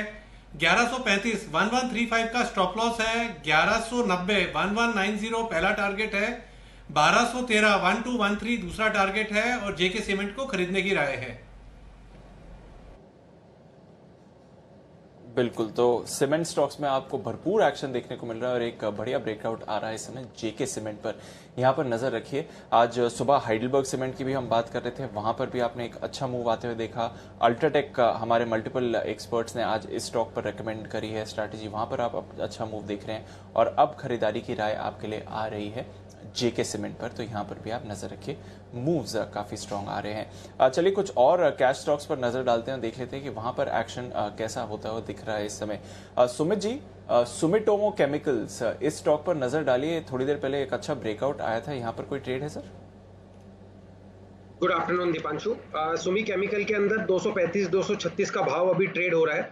पिछले 4-5 दिनों का हाई ब्रेक हुआ है और 5 लाख शेयर्स के करीब के आसपास का वॉल्यूम देखने को मिला है और पिछले हफ्ते भर से ऊपरी स्तर पे ये वॉल्यूम देखने को मिले हैं। तो मेरे हिसाब से स्टॉक के अंदर लॉन्ग पोजीशंस इनिशिएट करना चाहिए। स्टॉक के अंदर एग्जिस्टिंग पोजीशंस को होल्ड करें। ऊपर में इमीडिएट जो रेजिस्टेंस है स्टॉक का वो 240 के आसपास है। 240 का लेवल एक बार ब्रेक होगा तो 248 से लेकर 250 तक का अपसाइड मूव सुमिटोमो केमिकल के अंदर देखने को मिल सकता है। तो स्टॉक का कैंडल अच्छा फॉर्म हुआ है, आज वॉल्यूम्स के साथ देखने को मिल रहा है, तो ये मूव ऊपर की तरफ बढ़ता हुआ देखने को मिलना चाहिए। ओके, तो नजर रखिए सुमिटोमो केमिकल्स। एसआरएफ थोड़ी देर पहले इस स्टॉक पे भी आपने अच्छा मूवमेंट आते हुए देखा, वहां पर भी नजर रखिए। गैस स्टॉक्स भी आज अच्छा परफॉर्म कर रहे हैं ट्रेड में और कुछ और भी सेक्टर्स ऐसे हैं, टायर स्टॉक्स स्पेशली, जहां पर आपको अच्छा मूवमेंट देखने को मिल रहा है, तो वहां पर भी नजर रखिए। सचिन जी, मेटल्स के लिए आज अच्छा दिन हो रहा है। जेएसपीएल देखिए वायदा कारोबार टॉप गेनर, जेएसडब्ल्यू स्टील का अच्छा दिन है, टाटा स्टील हिंडाल्को भी अच्छा परफॉर्म कर रहे हैं और इसमें एक और ट्रेडर फेवरेट ऐड करते हैं SAIL, Steel Authority of India, तो वहां पर भी अच्छी गेन्स आती हुई दिख रही हैं। क्या ये वापस 30-31 के लेवल्स टेस्ट कर सकता है सेल? यहां पर कोई ट्रेड है? दीप, इमीडिएटली सेल पे तो नज़र नहीं है, बट जिस तरीके से जेएसडब्ल्यू स्टील एंड हिंडाल्को वापस ट्रेंड हो रहे हैं, मुझे लग रहा है वहाँ पर एक अपॉर्चुनिटी बन सकती है। बट मैं थोड़ा सा वेट करूँगा। इनफैक्ट जेएसडब्ल्यू स्टील जिस तरीके से प्लेस्ड है, थोड़ी सी मुझे लग रहा है एक कंफर्मेशन की ज़रूरत है, उसके बाद एक ब्रेकआउट वाला ट्रेड इनिशिएट किया जा सकता है। बट सेल में मुझे लग रहा है अभी भी थोड़ा सा कॉशियस रहने की सलाह होगी। 180 एक काफ़ी इंपॉर्टेंट हर्डल है जेएसडब्ल्यू स्टील के लिए, तो अगर ये पर्टिकुलर हर्डल निकल जाता है तो मुझे लग रहा है काफ़ी बड़ा ब्रेकआउट आ सकता है काउंटर में। तो 180 के बाद मुझे लग रहा है जेएसडब्ल्यू स्टील में एक अच्छा रिवर्टोरेस बनेगा और मोमेंटम भी प्ले आउट करने मिलेगा। बट सेल में मुझे लग रहा है थोड़ी पोजीशन अवॉइड करनी चाहिए। 2830 ये पर्टिकुलर जोन अभी भी थोड़ा सा एक डिस्ट्रीब्यूशन जोन ही लग रहा है। तो इमीडिएट बेसिस में अगर ट्रेड लेना है या फोकस करना है लॉन्ग साइड पे, तो मुझे लग रहा है Jindal steel and JSW steel, इन दोनों काउंटर्स पे ही ध्यान रखना चाहिए। अच्छा काउंटर है, पर उससे बेहतर काउंटर आपके लिए है JSPL और JSW, यहाँ पर नजर रखिए। बाय द वे आज फास्ट मनी में सुमिटोमो केमिकल्स भी रेकमेंड किया गया था संदीप की तरफ से, तो वहाँ पर भी नजर रखिए, वहाँ पर भी आपको टारगेट्स आते हुए दिख रहे हैं। चलिए कुछ और स्टॉक्स पर नजर डालते हैं। डाबर यहाँ पर नजर डालिए। आज कंजम्पशन स्टॉक्स के लिए उतार चढ़ाव देखने को मिला है और डाबर का चार्ट आज काफी वॉलेटाइल रहा है। नतीजे कल आने वाले हैं, नतीजों से पहले क्या अनुमान है इनका, ये बताने के लिए तैयार है देवांशी। बताएं देवांशी। दीपांशु, सबसे इम्पोर्टेंट होगा वॉल्यूम ग्रोथ देखना। और आप देखिए इस तिमाही में क्योंकि कोरोना वायरस के चलते काफ़ी असर देखने मिला है इनके पोर्टफोलियो पर। मैं आपको बता दूं डाबर का ग्रामीण क्षेत्र में सबसे ज़्यादा एक्सपोजर है, तो इसके चलते ज़्यादा असर देखने मिला है। तो जो रेंज आते हुए दिख रही है, जो अनुमान आते हुए दिख रहे हैं वॉल्यूम ग्रोथ के, वो काफ़ी वाइड है। -5% टू +4% तक की रेंज आते हुए दिख रही है। लेकिन आप देखिए कई ऐसे एनालिस्ट है, कई ऐसे ब्रोकरेज है जो ये मान के चल रहे हैं कि करीब 1 से 2% तक की ग्रोथ हमें देखने मिल सकती है इस तिमाही में, क्योंकि एसेंशियल आइटम्स की बिक्री जारी थी। और इसके अलावा जो आयुर्वेद सेगमेंट है, OTC है, इससे डाबर को थोड़ी सी मदद जरूर मिलती हुई दिखी है। कुल मिलाकर आप देखिए जो वॉल्यूम अंतर्राष्ट्रीय वॉल्यूम ग्रोथ है, इसमें काफ़ी ज़्यादा गिरावट का ही अनुमान बनता हुआ दिख रहा है। आय की बात करें तो करीब 2.5% से लेकर 3% तक की बढ़त का अनुमान बनता हुआ दिख रहा है। कामकाजी मुनाफा इस बार एकदम फ्लैट आता हुआ दिखेगा, करीब 450 करोड़ के आसपास। मार्जिन्स पे एकदम फ्लैट होंगे, 21 से 22% के बीच में मार्जिन्स रहने की उम्मीद है। और मुनाफे पर अगर नजर करें करीब 2% तक मुनाफा बढ़ सकता है। जो टैक्स खर्च है इसमें बहुत ज़्यादा कमी नहीं आएगी, अगर थोड़ा सा ज़्यादा कमी आती है तो मुनाफे को थोड़ा सा सहारा मिलने की भी उम्मीद लगाई जा रही है। इसके अलावा जो नज़र है वो यही रहेगी कि इस बार जो उनकी आयुर्वेदिक सेगमेंट है और ग्रामीण क्षेत्र है, यहाँ पे कितनी ज़्यादा बढ़त आती हुई दिखी है। टूथपेस्ट सेगमेंट में उनकी जो ग्रोथ है वो कितनी ज़्यादा बढ़ती हुई दिखी है। इसके अलावा आगे चल के जो लॉकडाउन के बाद किस तरह से स्ट्रैटेजी होती है मांग बढ़ाने के लिए, इस पर भी नजर रहेगी। लेकिन कुल मिलाकर इस बार जो वॉल्यूम ग्रोथ है इसका अनुमान काफी वाइड बनता हुआ दिख रहा है। तो ये है डाबर के नतीजों से उम्मीदें। और आइए डाबर नतीजों से पहले हल्की मजबूती के साथ कारोबार कर रहा है, सुस्त कह सकते हैं, 0.5% मजबूत है, कोई बहुत बड़ा उतार चढ़ाव अभी तो नहीं दिख रहा है। लेकिन नतीजों के पहले डाबर में खरीदारी की जाए या नहीं, ये बड़ा सवाल है। और इस पर जवाब दीजिए जरा सचिन जी, क्या करना चाहिए? अनिल जी, डाबर में वैसे ट्रेंड तो अभी भी नेगेटिव है, बट पिछले 4 दिनों का डेटा अगर हम देखें तो काफ़ी रिस्पेक्ट दिया है अराउंड 430 इस पर्टिकुलर लेवल को। तो मुझे लग रहा है यहाँ पर एक क्लोजिंग वापस क्लोजिंग बेसिस पे इवैल्यूएट करना चाहिए। जिस तरीके से वापस एक रिबाउंड हुआ है अपने 430 बेस को, सुबह स्टॉक ने ब्रीच किया था, 426 के आसपास एक स्विंग हुआ है और वापस स्टॉक इसी दायरे के अंदर आया। तो मुझे लग रहा है थोड़ा सा यहाँ पर कॉशियस रहने की ज़रूरत है। बट अगर किसी की ऑलरेडी एग्जिस्टिंग पोजीशन है तो डेफिनेटली उनको 428 के क्लोजिंग बेसिस के स्टॉप लॉस के साथ रिव्यू करनी चाहिए पोजीशन। अगर ये लेवल टूट जाती है तो मुझे लग रहा है काफ़ी बड़ी गिरावट वापस स्टॉक में आ सकती है, अराउंड 410 तक की लेवल्स ओपन हो जाएंगे। एंड ऑन द कॉन्ट्ररी ऊपर रेजिस्टेंस काफ़ी वेल डिफाइंड है अराउंड 450 के आसपास। तो जब तक 450 ये बैरियर टूटता नहीं है तब तक एक बड़ा डायरेक्शनल चेंज नहीं होगा स्टॉक में। तो ऊपर भी मुझे लग रहा है 450 एक अपसाइड कैप रह सकती है, बट नीचे 430 एक काफ़ी क्रिटिकल जोन है। अगर क्लोजिंग उसके नीचे हो जाती है तो काफ़ी गिरावट आ सकती है स्टॉक। ओके, तो ये डाबर पर आपके लिए राय है, देखते हैं कि क्या कुछ होता है। लेकिन इस बीच मारुति की खबर आपकी स्क्रीन पर आती हुई दिख रही है। ICICI बैंक के साथ कंपनी ने करार किया है, ये खबर आती हुई दिख रही है, क्योंकि जाहिर सी बात है लॉकडाउन के बाद और ज़्यादा वैसे भी व्हीकल्स तो गाड़ियाँ तो फाइनेंसिंग पे खरीदी जाती है, ये तो ट्रेंड है ही। लेकिन शायद लॉकडाउन के बाद ज़्यादा दिक्कत पड़ेगी और ज़्यादा पैसों की ज़रूरत पड़ेगी, ज़्यादा फाइनेंसिंग की ज़रूरत पड़ेगी। इसको भांपते हुए मारुति ने ICICI बैंक के साथ करार किया ताकि मारुति के कस्टमर्स को आसानी से फाइनेंस मिल सके ICICI बैंक की तरफ से। ये खबर आती हुई दिख रही है। मारुति खबरें ढेर सारी है। आज एक इनके गुजरात वाले प्लांट में प्रोडक्शन शुरू होने की भी खबरें आई थी, वहाँ पर कामकाज शुरू हुआ है। एक खबर ये भी आई, इनका एक प्लांट है वहाँ पर कोरोना पॉजिटिव भी एक एम्प्लॉय हुआ, तो वहाँ एहतियात भी बढ़ती जा रही है। इन सब के बीच में वागले साहब मारुति के चार्ट्स देखिए और बताइए क्या है आपकी राय। Anil ji, momentum on the upside है, बट मुझे 5300 अगर क्रॉस करता है फिर मैं 5500 तक की बात करूंगा। तो यहाँ पर मुझे 100-120 पॉइंट की रुपए की रैली लग रही है, लेकिन इतना बड़ा वाला मुंह नहीं दिखाई दे रहा है। तो यहाँ से लेकर एक 100 रुपए के लिए आपका स्टॉप लॉस थोड़ा सा लंबा बैठेगा 5150। तो 50 रुपए स्टॉप लॉस, 100 रुपए टारगेट, ये ट्रेड सेटअप बिल्कुल बनता है, बट 5300 पार करना थोड़ा सा मुश्किल हो जाएगा। ओके, तो ये है आपके लिए राय। इस वक्त मारुति के स्टॉक पर 5200 के आसपास 1.5% की मजबूती के साथ ट्रेड करता हुआ दिख रहा है, लेकिन आज 4 व्हीलर के बजाय 2 व्हीलर ये स्टॉक ज़्यादा मजबूत दिख रहे हैं। उन 2 व्हीलर्स में सबसे ज़्यादा तेज दौड़ लगाता हुआ आइशर। वजह साफ है कि 12 जून को होगी बोर्ड बैठक, स्टॉक स्प्लिट पर विचार किया जाएगा और उस खबर के बाद स्टॉक में बढ़िया तेजी बनती हुई दिखी है। बंसल जी, इस तेजी में और राइड करने का इरादा है आपका आइशर में? अनिल जी, बिल्कुल इस तेजी में और राइड करने का इरादा है। मेरी आपसे अनिल जी विनती है, थोड़ा सा समय दिया जाए। थोड़ा रुक रहा हूँ अनिल जी, मैं कुछ पॉजिटिव क्रॉसओवर की वेट कर रहे हैं। अगर वो होते हैं तो यहाँ पर मैं और कुणाल जी खुद ही कॉल देंगे। तो आइशर पे Anil ji for the time being जो व्यू है 5-10 मिनट के लिए होल्ड करा जाए। ओके, 5 से 10 मिनट के लिए बिल्कुल इंतजार करेंगे। सचिन जी का BTST कॉल आपके लिए आता हुआ इस वक्त उनके लिए बिल्कुल BTST।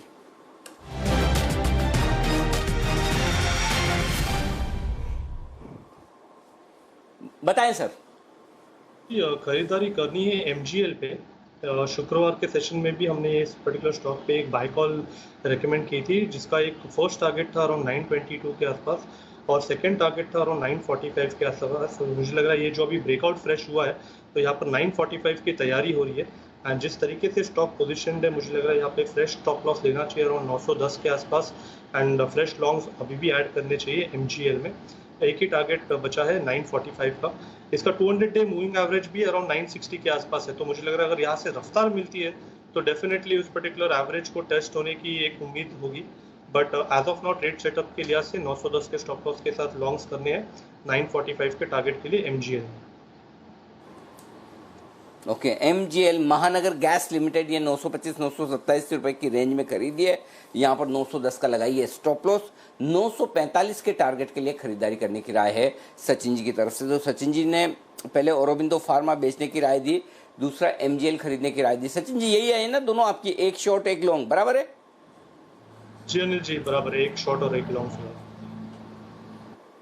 परफेक्ट। और वागले साहब ने श्री सीमेंट खरीदारी की राय दी। तो कुणाल जी, राकेश जी बुलिश है JK सीमेंट पर। सीमेंट शेयरों में तेजी फर्स्ट क्लास होती दिख रही है, लेकिन एक और स्टॉक है जहां तेजी फर्स्ट क्लास होती दिख रही, वो है मदरसन सुमी। मदरसन सुमी 6% मजबूत है अब और बढ़िया तेज दौड़ लगाता हुआ। बंसल जी, इसके चार्ट देखिए। अनिल जी, मदरसन सुमी के तो टेक्निकल चार्ट्स काफ़ी अच्छे हैं। अभी थोड़ी देर पहले भी डिस्कशन हुआ था, टेक्निकली काफ़ी अच्छा पैटर्न है, एक ब्रेकआउट देखने को मिल रहा है 88 के लेवल्स के लिए। अनिल जी, इसको लेना चाहिए। और दूसरा अनिल जी, आपने अभी आइशर मोटर भी पूछा था, वो भी एक स्टॉक काफ़ी अच्छा लग रहा है। इनफैक्ट इस समय कुछ अगर नया खरीदना हो तो टॉप में ऑटो स्पेस से जुड़ा हुआ स्टॉक खरीदना हो तो आइशर मोटर काफ़ी अच्छा लगता है और यहाँ पर 14,250 के अराउंड का स्टॉप लॉस लगाना चाहिए।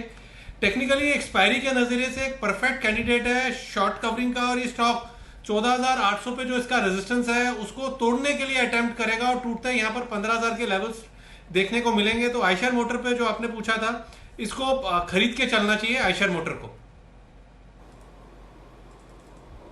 ओके, ये है आपके लिए आइशर मोटर्स पर खरीदारी करने की राय। आइए चंदन जी हमारे साथ तैयार है इस वक्त, छोटा ऑप्शन बड़ी कमाई।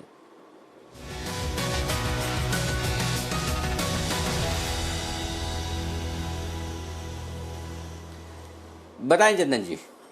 जी नमस्कार अनिल जी। देखिए, बाजार में आज जो मोमेंटम स्टॉक स्पेसिफिक है वो काफी अच्छा है। निफ्टी जरूर दायरे में कामकाज कर रहा है, बट सेक्टर स्पेसिफिक मोमेंटम है। तो पहला और आज का स्ट्रॉन्ग सेक्टर है वो है सीमेंट काउंटर में। ऑलमोस्ट सारे सीमेंट में काफी बड़े बिल्टअप और कुछ में शॉर्ट कवरिंग के साथ मोमेंटम बना हुआ है। तो यहाँ पे हम ACC को रिकमेंड कर रहे हैं।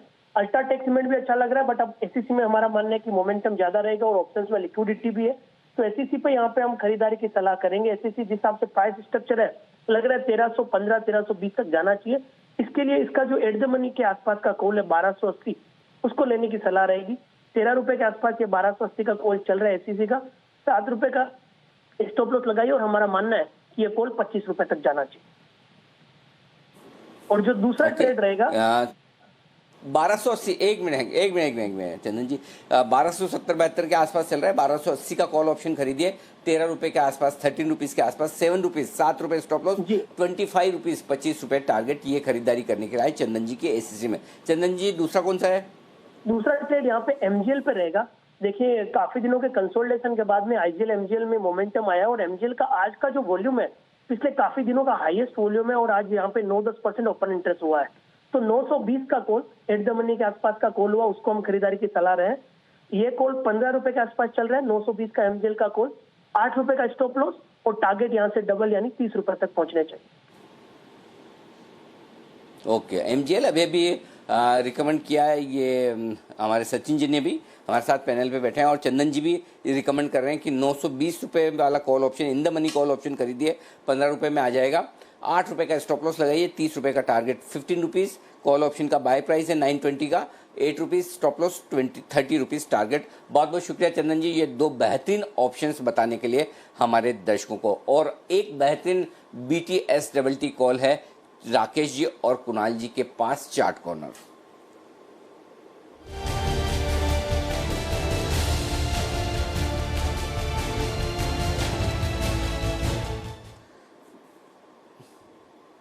बताएं सर। अनिल जी, खरीदारी की राय है HDFC लाइफ इंश्योरेंस पर। बेहतरीन टेक्निकल रुझान है, एक पॉजिटिव क्रॉसओवर लीडिंग और लैगिंग इंडिकेटर्स पर, साथ में एक ब्रेकआउट देखने को मिल रहा है 507 रुपए के ऊपर। यहां पर खरीदारी की राय है। Over to Kunal ji.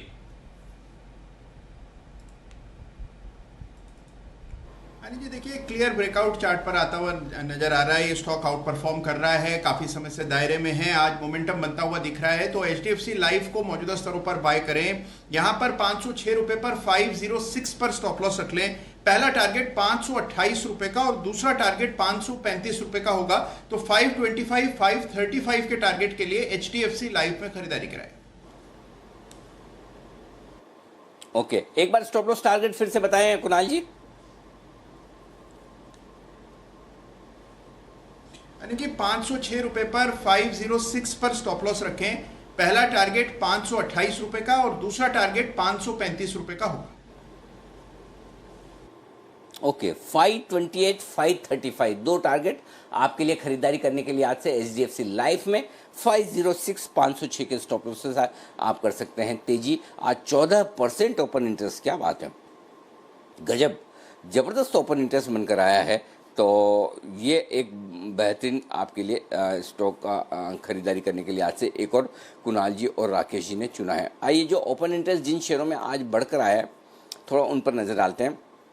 ICICI Pru इसी कैटेगरी का स्टॉक है जो आज यहाँ पर बढ़िया तेजी बनती हुई दिख रही। तो अविनाश जी, लाइफ इंश्योरेंस स्टॉक्स में फिर से थोड़ी थोड़ी खरीदारी आती हुई दिख रही है। तीनों ही है आपके पास, ICICI prudential life, HDFC life, SBI life. क्या खरीदना चाहिए, किस क्रम में? मुझे लग रहा है कि अनिल जी, इंश्योरेंस सेक्टर में पहला जो स्टॉक मुझे पसंद है वो HDFC लाइफ रहेगा। मुझे लग रहा है कि ये सबसे बेहतरीन स्टॉक है सारे इंश्योरेंस प्लेयर्स में। और दूसरा SBI लाइफ और तीसरा ICICI प्रू रहेगा। मुझे लग रहा है कि जो भी निवेशक लंबी अवधि के लिए निवेश करना चाहता है वो ये लेवल पे भी एंटर करे। हमको लग रहा है कि 1-2 क्वार्टर्स के बाद ग्रोथ वापस आएगा और इन कंपनीज का जो बिजनेस मोमेंटम है वो काफी स्ट्रांग FY21 के लिए 21 के सेकंड हाफ के लिए देखने को मिलेगा। तो ये डेफिनेटली अपने इन्वेस्टमेंट बास्केट में जरूर इंक्लूड करना चाहिए।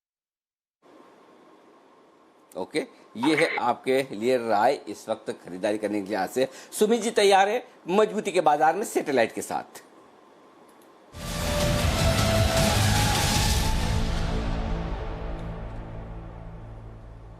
सुबह के हेडलबर्ग के सैटेलाइट के बाद आज का दूसरा सैटेलाइट सुमित जी की तरफ से आता हुआ। सुमित जी बताइए। बिल्कुल अनिल जी, सुबह से जो हेडलबर्ग दिया था वो डेज हाई पे ट्रेड कर रहा है और अब जो स्टॉक सामने आया है वो है मिधानी, इसका नाम है मिश्र धातु।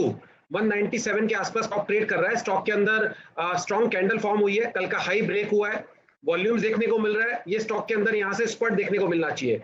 2 से 3 दिनों के लिए स्टॉक के अंदर लॉन्ग पोजीशंस बनाए। मेरे को ऐसा लग रहा है कि जिस तरह से मेटल स्टॉक्स में तेजी आ रही है, मिधानी, मिश्र धातु, यहाँ से एक अच्छा अपसाइड मूव दिखाना चाहिए। After a correction of 5 days stock ने लोअर लेवल से एक बाउंस दिखाना स्टार्ट किया है, तो ये जस्ट शुरुआत ही है और बहुत सही टाइमिंग पे हमको ये स्टॉक पकड़ में आ गया है। जस्ट अभी मूवमेंट इसके अंदर स्टार्ट हुआ ही है, तो ये स्टॉक यहाँ से बहुत बढ़िया स्पर्ट और एक अपसाइड बाउंस देना चाहिए। 205 इसका पहला टारगेट होगा, 215 इसका दूसरा टारगेट होगा। 205 से 215 के टारगेट के लिए मिश्र धातु मिधानी के अंदर खरीदारी करें। नीचे में 188 या 190 के आसपास का लगा है स्टॉप लॉस। 188 190 के स्टॉप लॉस से स्टॉक के अंदर लॉन्ग पोजीशन इनिशिएट करें। ओके, तो ये आपके लिए राय है। और 205 215 ये 2 टारगेट रखें। मिधानी यानी कि मिश्र धातु, ये है आपके लिए खरीदारी करने की राय। क्लोजिंग शो का पहला सैटेलाइट सुमित जी की तरफ से आता हुआ, यहाँ पर तेजी करके चलें। स्टॉप लॉस भी नोट कर लें साथ ही साथ, और वो होगा 190 रुपये के आसपास का। तो ये है एक और सैटेलाइट आपके लिए इस वक्त। आइए जिन स्टॉक्स में अब और ओपन इंटरेस्ट के लिहाज से जो बड़ा एक्शन है वो मैं आपके सामने रख दूँ। IGL 40% आज ओपन इंटरेस्ट बनाए। MGL की तो बात होगी, वो सचिन जी ने कर भी दी। सचिन जी के साथ साथ वागले साहब, जरा आप IGL के चार्ट्स देख लीजिए। आपको IGL पसंद आ रहा है क्या?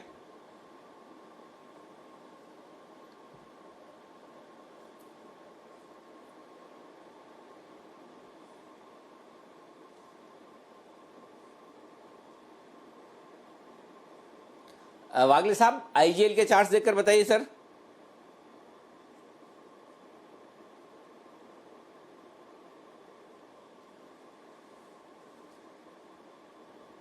ओ, वागले साहब तक आवाज़ नहीं पहुंची, तो चलिए एक काम करते हैं, सचिन जी आप ही बता दें, चूंकि आपने MGL भी बताया तो IGL बताना आपके लिए आसान भी है। बताएं सर। अनिल जी, स्ट्रक्चर काफ़ी इंटरेस्टिंग है। इनफैक्ट 440 के आसपास एक स्ट्रॉन्ग बेस नज़र आ रहा है। जिस तरीके से अपने 2 दिनों के स्विंग को इसने निकाला है, ओवरऑल ये सेक्टर मुझे लग रहा है हाईलाइटेड है। तो जिस तरीके से मोमेंटम बिल्ड हो रहा है, मुझे लग रहा है अराउंड 500 के आसपास एक जो स्विंग बना था हाल फिलहाल में, मुझे लग रहा है वो पर्टिकुलर लेवल वापस एक बार रिविजिट होने चाहिए। तो यहाँ पर ब्रॉडर स्ट्रक्चर में एक बड़ी रेंज है, 440 के आसपास एक अच्छा सपोर्ट है एंड 500 के आसपास एक रेजिस्टेंस है। तो इसी पर्टिकुलर सपोर्ट से ये स्विंग निकला है, तो मुझे लग रहा है यहाँ पर लॉन्ग पोजीशन बनाने में कोई हर्ज नहीं है।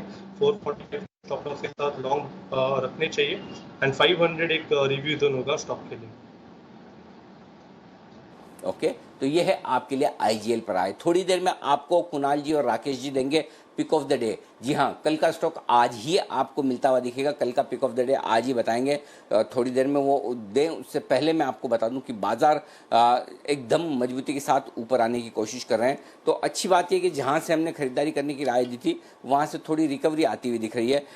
9020 से 25 पॉइंट ऊपर आ चुका है, तो 9050, 9075, तो 9050 के आसपास के पहले लेवल पर पहुंचता हुआ दिख रहा है। कुणाल जी, अगर आप तैयार है तो मैं पिक ऑफ द डे का बिगुल अभी बजा दूं।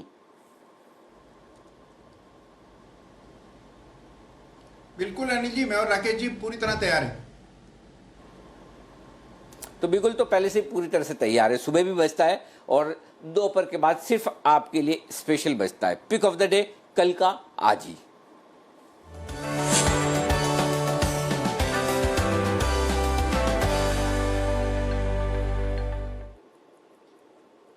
बताएं सर।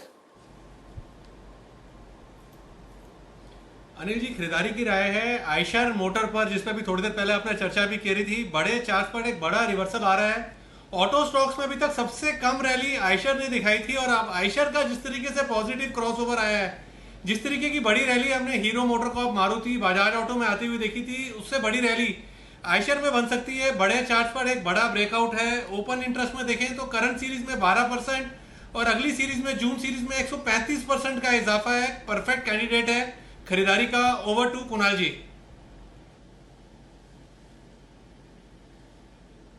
अनिल जी देखिए, कई दिनों का अगर आप चार्ट देखते हैं आयशर मोटर्स का, तो इसमें एक बहुत बड़ा कंसोलिडेशन हुआ है। साथ ही वॉल्यूम बहुत बड़े रहे हैं निचले स्तरों पर, जो कि आमतौर पर एक एक्यूमुलेशन का संकेत होता है। और आज के ट्रेड में हम देख रहे हैं इस एक्यूमुलेशन से स्टॉक बाहर आता हुआ दिख रहा है। तो इन स्तरों पर आयशर मोटर्स में हमारी खरीदारी की राय है।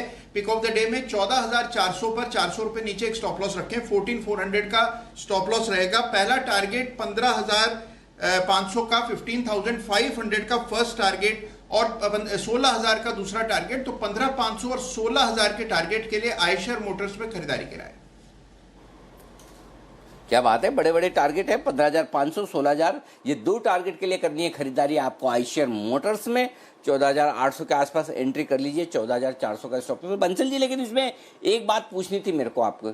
जब से मैंने आपको आयशर मोटर्स पे पूछा, उसके बाद आपके रेडार पे आयशर मोटर आ गया, और उसके बाद आपने पहले बीटीएसटी कॉल, बीटीएसटी भी दिया नहीं, बीटीएस, और उसके बाद लगातार। तो क्या आप इंतजार कर रहे थे कि मैं एक बार आपको जरा सा हिंट दे दूं, उसके बाद, या पहले से आपने नजर बना के रखी हुई थी? नहीं, देखिए अनिल जी, पहले से नजर थी, और आपने जब पूछा तब भी मैंने होल्ड इसलिए कराया था कि इसको ले लें। तो हम थोड़ा सा रुकना चाह रहे थे, तो बीच में अनिल जी जो आपने पूछा था उस पर व्यू दे दिया। जब एकदम कॉन्फिडेंस हुआ तब इस स्टॉक को कवर कराया, और बड़े चार्ज पर एक बड़ा रिवर्सल है। पहले से रडार पे था अनिल जी ये स्टॉक। चलिए, बहुत बढ़िया, पहले से रडार पर था, बड़ा रिवर्सल है, और कल के लिए कमाल दिखा सकता है। और अभी तो आज भी आधा घंटा और बाकी है, कमाल दिखाने के लिए आधा घंटा भी कम नहीं होता, हो सकता आज ही दिख जाए तो दिख जाए। टोरेंट फार्मा आज नतीजे देने वाला है। नतीजों से पहले कोई खरीदारी या बिकवाली की राय रखते हैं आप अविनाश जी? और इसके साथ साथ मैक्स फाइनेंशियल भी मजबूती के साथ ट्रेड कर रहा है, 2% ऊपर है, इसके भी आज नतीजे आने वाले। तो नतीजों से पहले अगर दोनों ही स्टॉक पर कोई आपकी ओपिनियन है तो बताएं सर। मुझे लग रहा है कि टोरेंट फार्मा में हमको लग रहा है कि नतीजे प्रीवियस क्वार्टर के हिसाब से काफी अच्छे आएंगे। मोस्ट इम्पॉर्टेंटली यूएस रिलेटेड जो सेल्स है प्लस जो डोमेस्टिक मार्केट है, यहाँ पे इनके ब्रांडेड प्रोडक्ट्स काफी सिग्निफिकेंट है।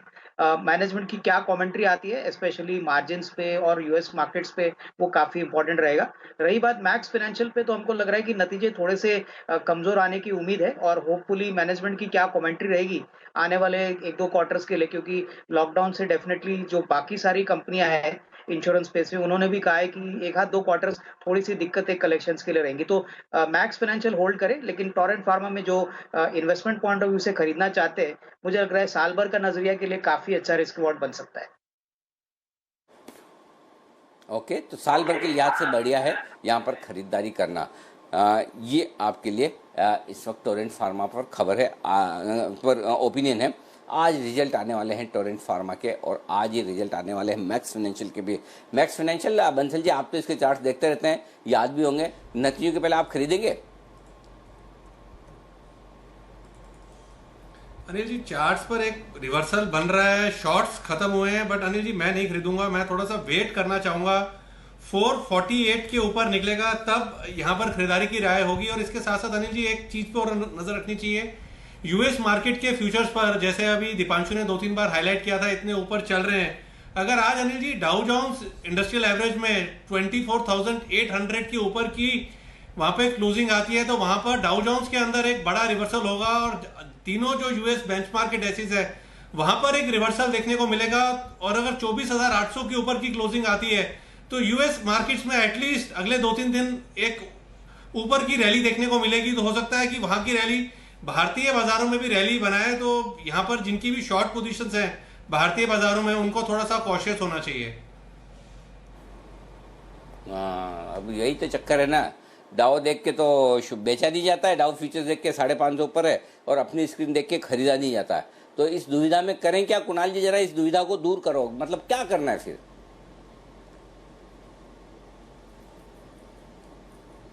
जी देखिए, जो पॉइंट राकेश जी ने बोला, बिल्कुल डाउ जोन्स एक रेजिस्टेंस के आसपास ट्रेड कर रहा है, बिल्कुल ब्रेकआउट की दहलीज है। और हमारे अपने मार्केट के अगर आप चार्ट्स में देखें जी, एक बहुत बड़ा डीकपलिंग हुई है बैंक निफ्टी और निफ्टी की।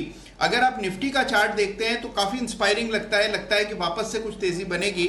और उसी समय अगर आप बैंक निफ्टी का चार्ट देख लें अनिल जी, तो बैंक निफ्टी बिल्कुल वहीं आ गई है जहां पर के मार्च में जो लोज लगे थे, वही स्तर अब आपको बैंक निफ्टी में देखने को मिल रहे हैं। तो एक बहुत बड़ी डीकपलिंग दोनों इंडाइसेस के बीच में हो गई है, और बैंक निफ्टी जब तक सहारा नहीं देगी, इतिहास गवाह है अनिल जी, कभी भी निफ्टी में बड़ी तेजी नहीं बनती है। तो तेजी आने के लिए बैंक निफ्टी में तेजी आना जरूरी है। ओके, ये है आपके लिए निफ्टी और बैंक निफ्टी पर राय। देखते हैं आज क्या कुछ होता है बाजारों में। लेकिन इस वक्त निफ्टी लाल निशान, बहुत कम ऐसा देखने को मिलता है जब बैंक निफ्टी मजबूत और निफ्टी कमज़ोर हो, लेकिन आज वैसा ही होता हुआ दिख रहा है। तो ओवरऑल निफ्टी में ज़्यादा कमज़ोरी दिख रही है या कम मजबूती दिख रही है, ऐसा आप कह सकते हैं। ओके, आइए, अदानी पावर अब 10% बढ़ चुका है और पहले सर्किट के पार भी निकलता हुआ दिख रहा है। अदानी पावर में, टाटा पावर में फिर से खरीदारी की राय आ रही है। अविनाश जी, कोई पावर स्टॉक आपको पसंद है? मुझे लग रहा है कि अनिल जी, पावर स्टॉक में एक ही स्टॉक हमको पसंद है, वो टाटा पावर है। नतीजे जो आए हैं उसमें डेफिनेटली एक्सेप्शनल इस बार कंपनी के प्रॉफिटेबिलिटी को सिग्निफिकेंटली बढ़ा चुके हैं, लेकिन ऑपरेशनली कंपनी ने बहुत ही अच्छा नंबर दिखाया है। हमको लग रहा है कि पावर कंपनीज में सबसे बड़ी बात ये है कि पावर की जो खपत है अभी आगे अच्छी बढ़ेगी। डिस्कॉम कंपनीज के लिए भी गवर्नमेंट ने काफी अच्छी रियायतें दी है। तो ओवरऑल अगर किसी को रीजनेबल बेट लेके एक रिस्क फ्री इन्वेस्टमेंट में पैसा डालना है तो टाटा पावर एक अच्छा विकल्प रहेगा आने वाले 12 से 15 महीने के लिए। ओके, टाटा पावर होगा एक बेहतरीन विकल्प आने वाले समय में। और इस बीच वागले साहब तैयार है यहाँ पर अपना अपडेट देने के लिए। वागले साहब बताएं, क्या है अपडेट? जी, श्री सीमेंट हमने 20,360 में बात की थी, अभी 20,605 का भाव है। मेरा मानना है अभी भी होल्ड करना चाहिए। मेरा 21,300 तक के टारगेट्स वैलिड है और आप अभी स्टॉप लॉस कॉस्ट पे ट्रेल करिए तो ताकि आपका नुकसान ना हो। 20,350 360 ये जो कॉस्ट है वहां पर ट्रेल करें। मुझे लगता है ये 1 और 2 दिन में 21,300 के लेवल मिलने चाहिए। ओके, तो ये है आपके लिए श्री सीमेंट। यहाँ पर एग्जिट करने की राय श्री सीमेंट में से वागले साहब की तरफ से। ओके, बजाज फिनसर्व 4.5% कमज़ोर है। सचिन जी, चार्ट देखिए, बजाज फिनसर्व या बजाज फाइनेंस दोनों में कुछ ट्रेड बनता है इस वक्त, शॉर्ट या लॉन्ग साइड पर? अनिल जी, दोनों अगर स्ट्रक्चर्स को देखें तो मुझे लग रहा है बजाज फिनसर्व में वीकनेस ज़रा ज़्यादा है। इनफैक्ट ओवरऑल अगर हम ये कंसोलिडेशन फेज देखें around 4500 on the lower side and ऊपर 5100, इस पर्टिकुलर रेंज से ब्रेक डाउन हुआ है एंड ये ब्रेक डाउन का आज दूसरा दिन है। एंड जिस तरीके से ओपनिंग है मुझे लग रहा है यहाँ पर थोड़ी सी वीकनेस और हावी हो सकती है। तो जब तक स्टॉक वापस 4520 4500 के अंदर नहीं आता, आई थिंक तब तक ये पर्टिकुलर वीकनेस बरकरार रह सकती है। तो definitely I think on the weaker note Bajaj Finserv में एक ब्रेकडाउन वैलिड हो चुका है एंड जिस तरीके से स्ट्रक्चर है मुझे लग रहा है नीचे अराउंड 3800 3860 तक भी ये स्विंग एक्सटेंड होना चाहिए। तो यहाँ पर दोनों में से अगर एक चॉइस लेनी है या एक ट्रेड लेना है तो मुझे लग रहा है बजाज फिनसर्व पे शॉर्ट पोजीशन बनाने में कोई हर्ज नहीं है। 4520 एक स्टॉप लॉस होगा पैटर्न के लिहाज से एंड नीचे अराउंड 3860 तक की रूम अभी ओपन हो चुकी है जिस तरीके से ये स्ट्रक्चरल ब्रेकडाउन हुआ है।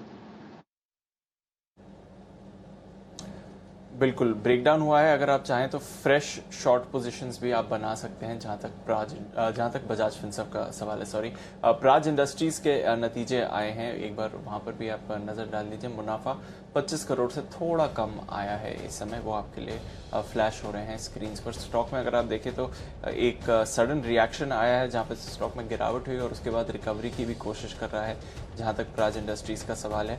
पिछले कुछ दिनों से थोड़ी रिकवरी इसमें चल रही थी, वैसे 1-1.5 महीने से तो स्टॉक डाउनवर्ड मोमेंटम ही दिखा रहा है। कुणाल जी, इस चार्ट पर कुछ इंटरेस्टिंग है? प्राज इंडस्ट्रीज थोड़ा डाउनवर्ड मोमेंटम ही वैसे दिखा रहा था।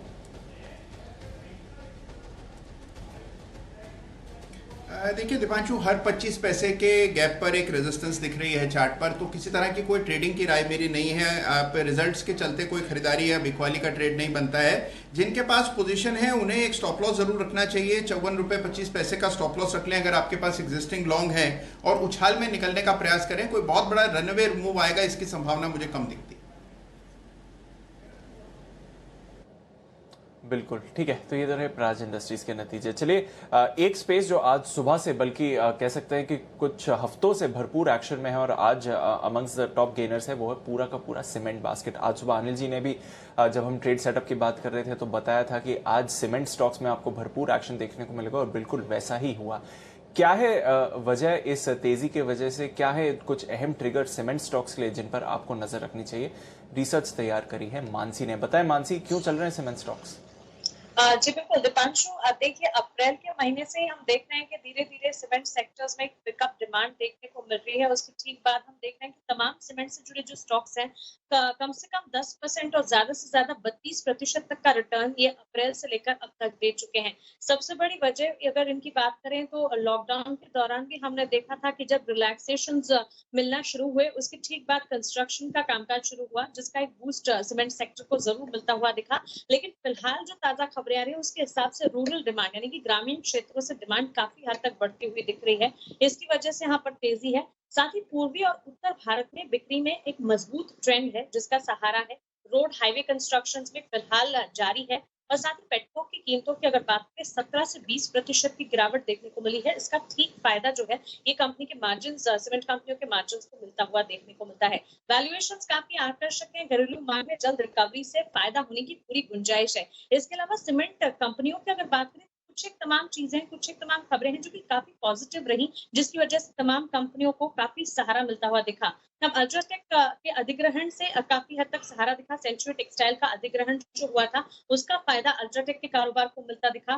फिर सेक्टर की दिग्गजों का भरोसा काफी हद तक बढ़ा है। आपको बता दें मार्च तिमाही में दमानी परिवार ने इंडिया सीमेंट में हिस्सा बढ़ाया है, बढ़ाकर 19.89% कर दिया है। मार्च तिमाही में ही 15.16% हिस्सा बढ़ाकर ये 19.89 कर दिया गया है। और साथ ही सबसे मजबूत जो चीज रही वो है नतीजे।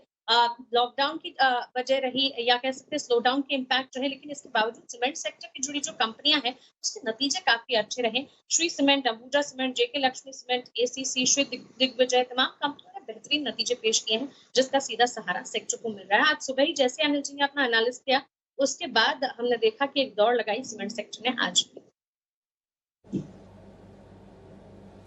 बिल्कुल, तो दौड़ लगाई है सीमेंट सेक्टर ने आज से ही और हम देख भी रहे हैं कि अच्छी गेंस आ रही हैं। अविनाश जी, जिस तरह की तेजी बन रही है सीमेंट सेक्टर में, आपको कोई सीमेंट स्टॉक्स पसंद आ रहे हैं? क्या और कोई ट्रिगर्स आपको बनते हुए दिख रहे हैं जिसकी वजह से और तेजी बनती रहे इस स्पेस में?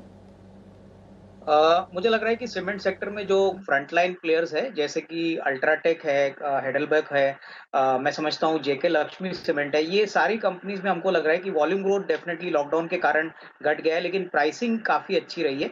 हमको लग रहा है कि आने वाले क्वार्टर्स में होपफुली ये प्राइसिंग अगर सस्टेन होती है तो मैं समझता हूँ कि जो नॉर्थ और सेंट्रल इंडिया के जो प्रोड्यूसर्स है इनको ज्यादा पॉजिटिव होगी और जो पैन इंडिया प्लेयर्स है जैसे कि एसीसी है, अल्ट्राटेक है, इनको ज्यादा फायदा होगा। तो मेरे ख्याल से ये लेवल से भी अगर कोई खरीदना चाहे तो जरूर एक छोटा सा इन्वेस्टमेंट इन कंपनीज में जरूर करे। हमको लग रहा है कि आने वाले 6-8 महीने में प्राइसिंग इंटैक्ट रहेगी और शेयर्स में अच्छी री-रेटिंग यहां से भी पॉसिबल है।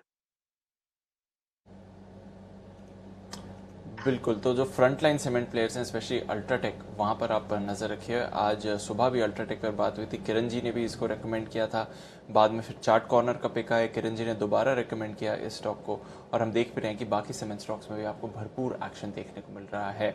वागले जी, एक और स्टॉक जिसके बारे में आज सुबह आपने बात करी थी वो है जुबिलेंट फूड। वहां पर आपका पहला टारगेट आ गया, बल्कि दूसरा टारगेट भी आने की तैयारी में है। 1680 का टारगेट तो आ ही गया है, अब 1700 के लेवल्स आए कर रहा है ये स्टॉक। क्या करना चाहिए? मुनाफा बुक कर लें अभी क्लोजिंग से पहले या कैरी फॉरवर्ड कर सकते हैं इस पोजीशन को? दीपांशु, अगर आपने डे ट्रेडिंग के व्यू से लिया है तो बुक करें, लेकिन मेरे लिए ये क्लासिक BTST कैंडिडेट है। मैं बोलता हूँ यहाँ पर भी खरीद के चले। 10 से 12 रुपए का स्टॉप लॉस लीजिए, 1675 का स्टॉप लॉस होगा और आपका 1720 तक का टारगेट मुझे दिख रहा है कल आना चाहिए। ओके, तो आप चाहें तो मुनाफा बुक कर लीजिए, इंटरडे ट्रेडर्स हैं। अगर आप चाहें तो इस पोजीशन को रोल ओवर भी कर सकते हैं, और अगर आपने यहाँ पर ट्रेड नहीं लिया है तो वागले साहब कॉन्फिडेंटली कह रहे हैं कि आप ट्रेड भी ले लीजिए, इन लेवल्स के आसपास खरीदिए। 1720 के टारगेट्स आपको अभी भी आते हुए दिखेंगे, 1675 पर आपका स्टॉप लॉस होना चाहिए। तो एक शानदार मूव आ रही है जुबिलेंट फूड पर, और देखिए जैसे ही हम बात कर रहे हैं डेज हाई पर भी स्टॉक आता हुआ दिख रहा है। 4.5% की तेजी के साथ इस समय जुबिलेंट फूड ट्रेड कर रहा है, तो वहां पर आप नजर रखिए, काफी अच्छी मूव आ रही है। भारतीय एयरटेल अब डेज लो पर है, देखिए तो 558 पर आ गया है, जो फ्लोर प्राइस था आज की स्टेक सेल के लिए। हालांकि स्टेक सेल इससे काफी हायर प्राइस पर हुई, बट अब अपने फ्लोर प्राइस पर आ गया है। अब क्या करना चाहिए भारतीय एयरटेल के साथ? सचिन जी, एक टेक्निकल व्यू दे दें। भारतीय एयरटेल आज ऑफ कोर्स इवेंट की वजह से गिरा है, पर क्या इन लेवल्स पर आपको कॉन्फिडेंस होगा स्टॉक पर खरीदने का? दीप, स्ट्रक्चर को देख के कॉन्फिडेंस आना चाहिए, बट जिस तरीके से यहाँ पर एक फ्लोर नज़र आ रही है अराउंड 535 540 के आसपास, जहाँ से एक स्टॉक में मोमेंटम मिला था, आई थिंक वो पर्टिकुलर लेवल के नज़दीक अगर आ जाता है स्टॉक तो एक बेटर लेवल होगी जहाँ पर फ्रेश एडिशंस लेने की कोशिश करनी चाहिए। बट एज ऑफ नाउ मुझे लग रहा है एक इमीडिएट रिएक्शन है, एंड जिस तरीके से अभी भी प्लेस्ड अपने 20 डे एक्सपोनेंशियल मूविंग एवरेजेस से काफ़ी दूर है, तो मुझे लग रहा है थोड़ा सा और वेट करना चाहिए और थोड़ी सी डिक्लाइन हो सकती है। बट 545 535 ये एक जोन होगा जहाँ पर डेफिनेटली एक बार रिव्यू करना चाहिए for fresh long additions. But as of now मुझे लग रहा है मैं थोड़ा सा वेट करूँगा, ये डिक्लाइन थोड़ी सी और एक्सटेंड होनी चाहिए। तो ये है भारतीय एयरटेल पर आपके राय। 6% नीचे दिन के निचले स्तरों पर जाकर बंद होता हुआ दिख रहा है आज बड़ी डील के बाद। सुमित जी अपना BTST कॉल दे रहे हैं और उसके तुरंत बाद बसीन साहब कार्यक्रम में शामिल हो रहे हैं जो आपको देंगे अपने बेहतरीन BTST पिक्स। लेकिन पहले सुमित जी के लिए बिगुल BTST का।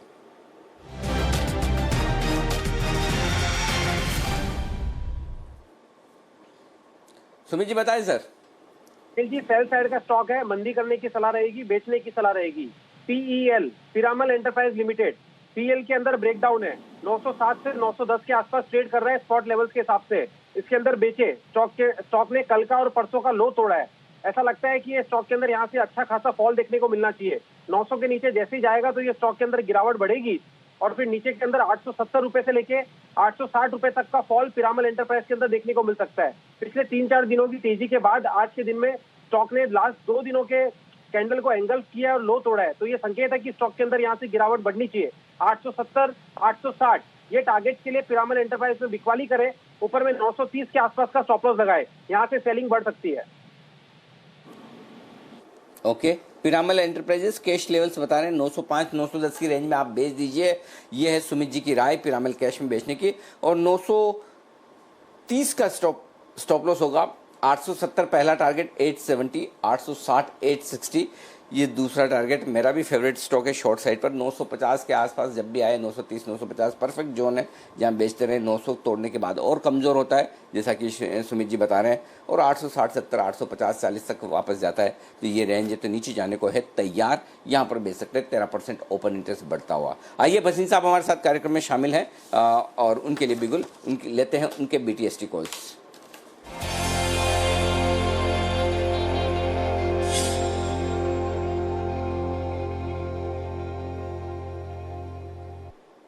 बसीन साहब स्वागत है आपका। सर पहले तो बताएं कोई अपडेट देना चाहते हैं या सीधे कॉल्स हैं? हाँ तो अपडेट ये है अनिल जी, इस समय आपको इंडेक्स पे ज्यादा फोकस मत करिए, स्टॉक स्पेसिफिक रहिए। आपको दिग्गज शेयरों के नाम लिए थे, सुबह आपको किया था लार्सन एंड टूब्रो और टाटा पावर। टाटा पावर अभी भी बहुत फर्म है, लार्सन अभी भी लीजिए। It will be the biggest beneficiary of all the ongoing projects in infrastructure, hydrocarbon and defence, and this is a very good time to buy that. ये जो मायूसी है ये 3-4 शेयरों में कुछ कॉन्सेंट्रेटेड सेलिंग है, इस कारण से है। तो हम कह रहे हैं यहाँ से L&T, टाटा पावर और आपको जो अभी बैंक किए थे बहुत HDFC ICICI लेने की चेष्टा कीजिए। अब आप कहें तो मैं एक BTST दूंगा, उससे इससे पहले एक बार ही कह दूं सर, आपको फ्राइडे को एक BTST दिया था जिंदल स्टील और 110 का टारगेट दिया था, वो 109 रुपए 80 पैसे मार गया 94 से, और उसकी कॉल 1.5 रुपए वाली 9 रुपए 65 पैसे। तो आप देख सकते हैं BTST में कितना जोर था जो फ्राइडे वाला, और आज में ऑलमोस्ट 7 टाइम्स पैसा हो गया। जैकपॉट, ये तो एकदम जैकपॉट हो गया। 110 का तो आपने टारगेट भी दिया था और लगभग वहाँ पहुँचा भी, वो भी एक ही दिन में। बहुत बड़ी बात है, 15% का मुंह आराम से मिल गया। और साथ ही कॉल जो आपने 1 रुपये 50 पैसे में दिया वो 9.5-10 तक पहुँच चुका है, बहुत ही बेहतरीन। बताएं सर दूसरा आज का BTST कॉल कौन सा है सर? हाँ सर, आज का BTST कॉल एक बहुत ही दिग्गज का ऑटो स्टॉक है और वो मेरे हिसाब से टेक्निकली भी और फंडामेंटली भी बहुत अच्छा ब्रेकआउट है। मारुति 5220 का भाव है, इसमें आप 5140 का स्टॉप लॉस रखिए। लेकिन इसमें मैं कहूंगा ट्रेडिंग के लिए आपको 200 रुपए कभी भी मिल सकते हैं, लेकिन ये मेरे हिसाब से 55-56 जाने वाला है। तो अगर आप 400 रुपए देख सकते हैं तो बैठिए, नहीं तो इसमें 200 रुपए तो आपको मेरे को लगता है BTST में कल ही आ सकते हैं। तो Maruti is a very very big outbreaker now, and I think उसका अंडर परफॉर्मेंस खत्म हो रहा है। आपने आइशर देख लिया, हीरो देख लिया, महिंद्रा देख लिया, now it is the turn off Maruti sir. Okay, तो 5240-50 की रेंज में खरीदना है, 5140 का स्टॉप लॉस। टारगेट क्या रखें वसीम साहब कल के लिए, और साथ ही पोजिशनल दोनों बता दें सर। सर कल के लिए 5440 आ सकता है, और अगर आप पोजिशनल रखें तो 5650 का टारगेट इसमें मेरे को 15 जून तक दिख रहा है। परफेक्ट, तो ये है आपके लिए टारगेट 15 जून तक 5650 का। कल के लिए 5400, 5450, ये दो टारगेट 5450 के टारगेट कल के लिए है आपके लिए मारुति में खरीदारी करने के लिए। बेहद मजबूत स्टॉक आज के सेशन में 5140 का स्टॉप लॉस लगाकर तेजी कर सकते हैं। शुक्रिया वसीम साहब, ये दो बेहतरीन पिक्स हमारे दर्शकों तक माफ़ कीजिएगा, ये मारुति की BTST पिक्स हमारे दर्शकों तक पहुंचाने के लिए। तो ये है वसीम साहब की तरफ से एक बेहतरीन स्टॉक आपके लिए आता हुआ। ओके, आइए आखिरी मिनटों में निफ्टी 9000 के थोड़ा सा ऊपर बंद होने की कोशिश कर रहा है। जो हम कह रहे थे कि हाईएस्ट ओपन इंटरेस्ट पुट में 9000 पर है, उसके नीचे बंद नहीं होना चाहिए, और बैंक निफ्टी भी 17500 के आसपास बंद होना चाहिए। तो एग्जैक्टली वहीं पर क्लोजिंग होने की कोशिश होती दिख रही है निफ्टी और बैंक निफ्टी की 1% की मजबूती के साथ। तो ये है इस वक्त का रुझान। सिंपल चीज़ है, पेज इंडस्ट्रीज एक और स्टॉक है जो 3% मजबूत होता हुआ दिख रहा है, 28% ओपन इंटरेस्ट भी बढ़ा है। जरा इसके चार्ट्स देखिए सचिन जी और दीजिए अपनी राय। अनिल जी, एक काफ़ी इम्पोर्टेंट लेवल है, उसके ऊपर फिलहाल वापस ट्रेंड कर रहा है 18,500 का। एंड जिस तरीके से पिछले 4 दिनों का क्लस्टर है, मुझे लग रहा है ये पर्टिकुलर लेवल अगर डिफेंड हो जाता है तो यहाँ पर जिस तरीके से प्लेसमेंट है, एक ब्रेकआउट ऑलरेडी एस्टेब्लिश्ड है, एंड उसके टारगेट्स मुझे लग रहा है अराउंड 19,900 तक होने चाहिए। तो जिस तरीके से प्राइस स्ट्रक्चर है, डेफिनेटली एक पॉजिटिव रुझान से ही ट्रेड करना है काउंटर में, एंड स्टॉप लॉस आपको लगाना है अराउंड 18,380 के आसपास on the futures, but review zone होगा अराउंड 19,900 के आसपास। तो डेफिनेटली अगर किसी की लॉन्ग पोजीशन है तो उनको होल्ड करनी चाहिए, अगर किसी को फ्रेश ऐड करना है तो मोमेंटम के लिहाज से ट्रेड लिया जा सकता है।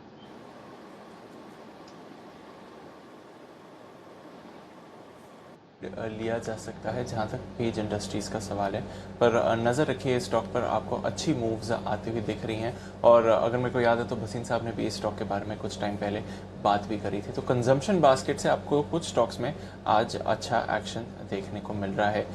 चलिए अब 3:20 का टाइम हो रहा है, अनिल जी से उनकी स्ट्रैटेजी जानेंगे। और अनिल जी से उनकी स्ट्रैटेजी के बारे में बात करें उससे पहले आपको एक बार याद दिला देते हैं कि बैंक निफ्टी की सटीक स्ट्रैटेजी दी थी अनिल जी ने 17,100 के आसपास आने पर। अनिल जी ने बोला था कि खरीदिए, वहां से एक अच्छा रिवर्सल आया, फिर वो रिवर्सल में अच्छी रैली भी बनी 550-600 पॉइंट्स की, और फिर उन लेवल से मुनाफा वसूली भी। तो स्ट्रैटेजी से पहले एक बार देख लेते हैं कि बैंक निफ्टी पर अनिल जी ने क्या राय दी थी। आज मैं आपको एक इंटरेस्टिंग चीज और कहना चाहता हूँ। Bank Nifty, banks, financials, NBFC सब पर बेरिश होने के बावजूद मैं वो एक चांस लेने को तैयार हूँ। 16,800, 17,100 ये वो रेंज है जहाँ पर ट्रेडर्स को अपनी शॉर्ट भी काटनी चाहिए, लॉन्ग भी करनी चाहिए। मेरी ड्रीम लेवल आने की तैयारी है। तो जो मेरा ड्रीम लेवल है 16,800 से 17,100, जिस रेंज में मैं निफ्टी खरीदना भी, बैंक निफ्टी खरीदना भी चाहता हूँ, शॉर्ट भी काटना चाहता हूँ।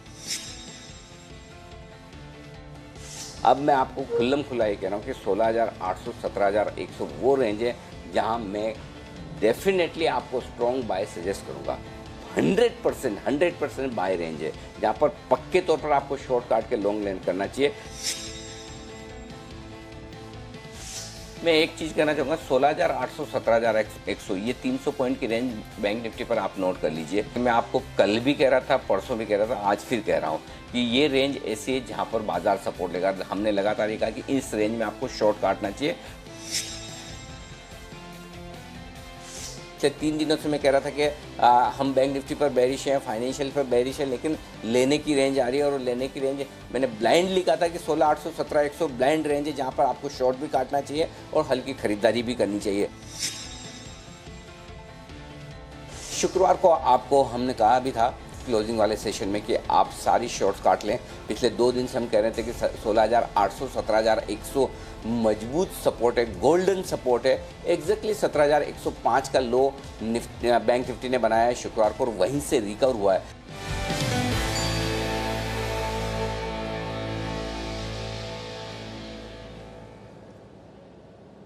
शानदार एनालिसिस रही अनिल जी की जहां तक बैंक निफ्टी का सवाल है। और देखिए एकदम उसी लेवल से रिकवरी भी आई, अच्छी तेजी आई, और थोड़ी मुनाफा वसूली भी आ रही है। तो आखिरी 10 मिनट में क्या सेटअप है, आपको क्या पोजीशन बनानी चाहिए, कैरी फॉरवर्ड करनी चाहिए या नहीं, बिल्कुल बजा के जान लेते हैं अनिल जी की स्ट्रैटेजी में।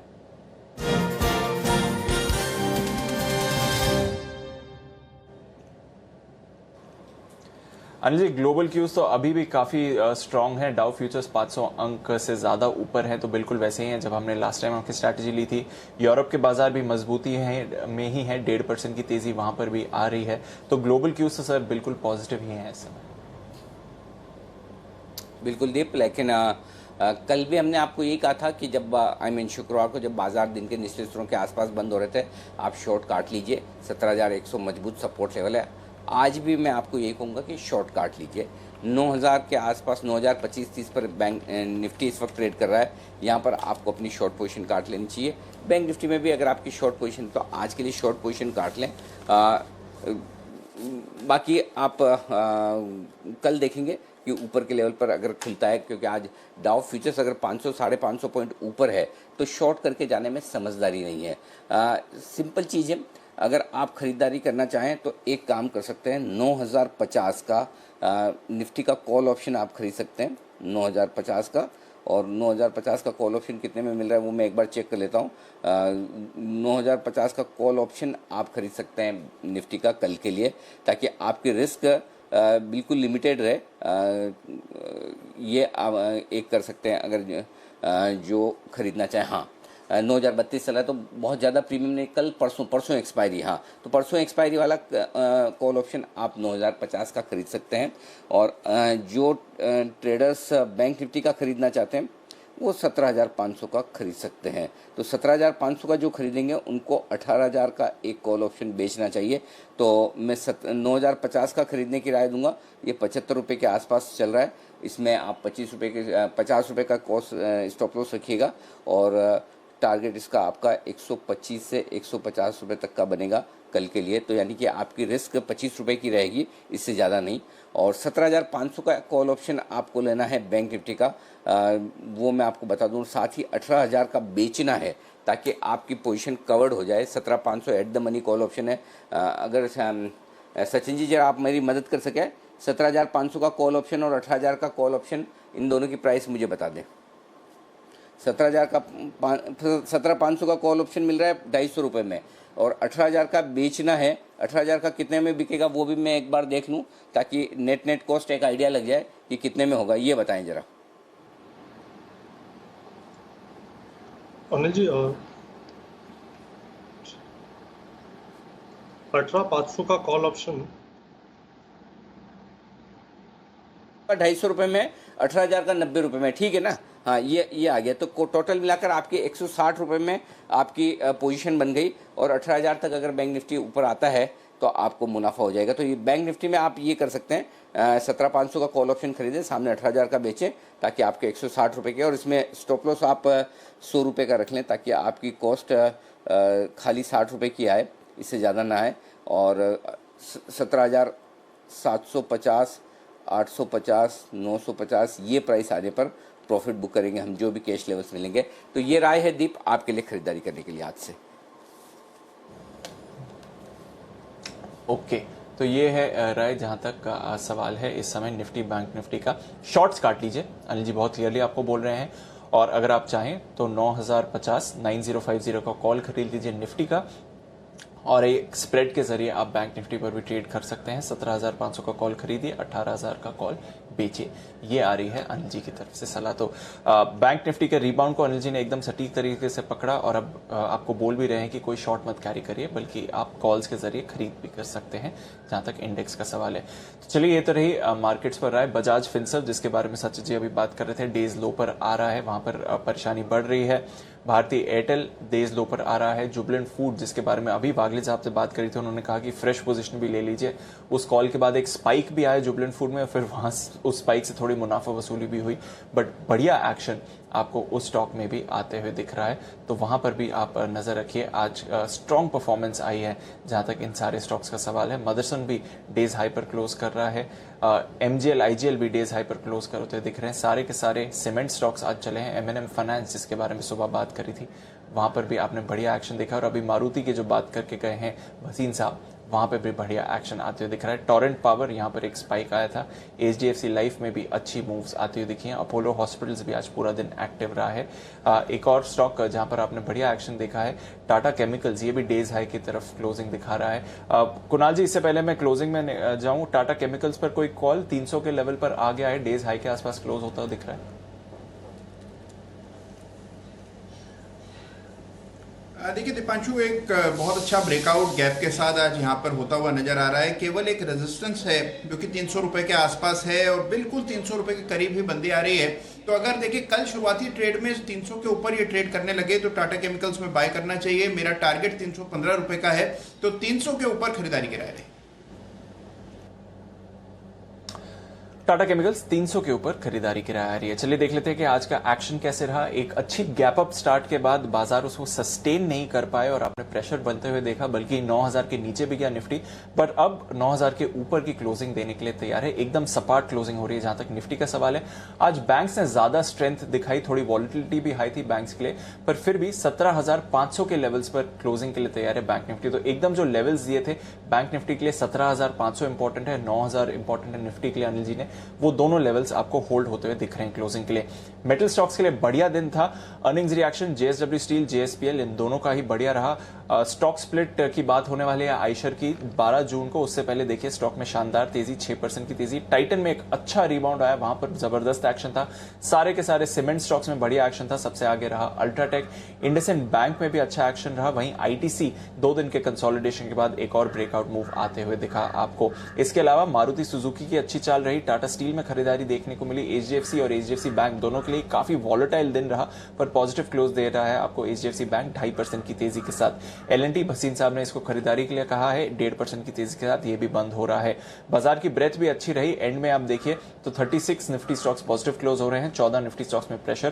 Promoter stake sale bulk deal के जरिए भारतीय एयरटेल 6% की डिस्काउंट पर स्टेक सेल हुई और 6% के डिस्काउंट पर ही स्टॉक क्लोज होता हुआ दिख रहा है। बजाज फाइनेंस, बजाज फिनसर्व दोनों में ही हैवी प्रेशर स्तर पर है। Bajaj finance, TCS, tech Mahindra, Infosys यहां पर प्रेशर था और सन फार्मा अर्निंग से पहले यहां पर भी आपको प्रेशर देखने को मिला। तो ये थे निफ्टी स्टॉक्स। वायदा कारोबार की बात करें तो भरपूर एक्शन यहां पर भी रहा। अदानी पावर टॉप गेनर, 12% की तेजी। टाटा पावर, भसीन साहब की पिक, अच्छी तेजी यहां पर भी। इसके साथ मदरसन पे अच्छी खरीदारी। IDFC first bank earnings reaction काफी स्ट्रांग रहा। रैमको सीमेंट बाकी सीमेंट स्टॉक्स के साथ काफी एक्टिव रहा। MGL IGL यहां पर भी बढ़िया एक्शन था। M&M फाइनेंस एक NBFC जिसने आउट परफॉर्म करा, साथ ही फेडरल बैंक में भी आपको अच्छी खरीदारी देखने को मिली।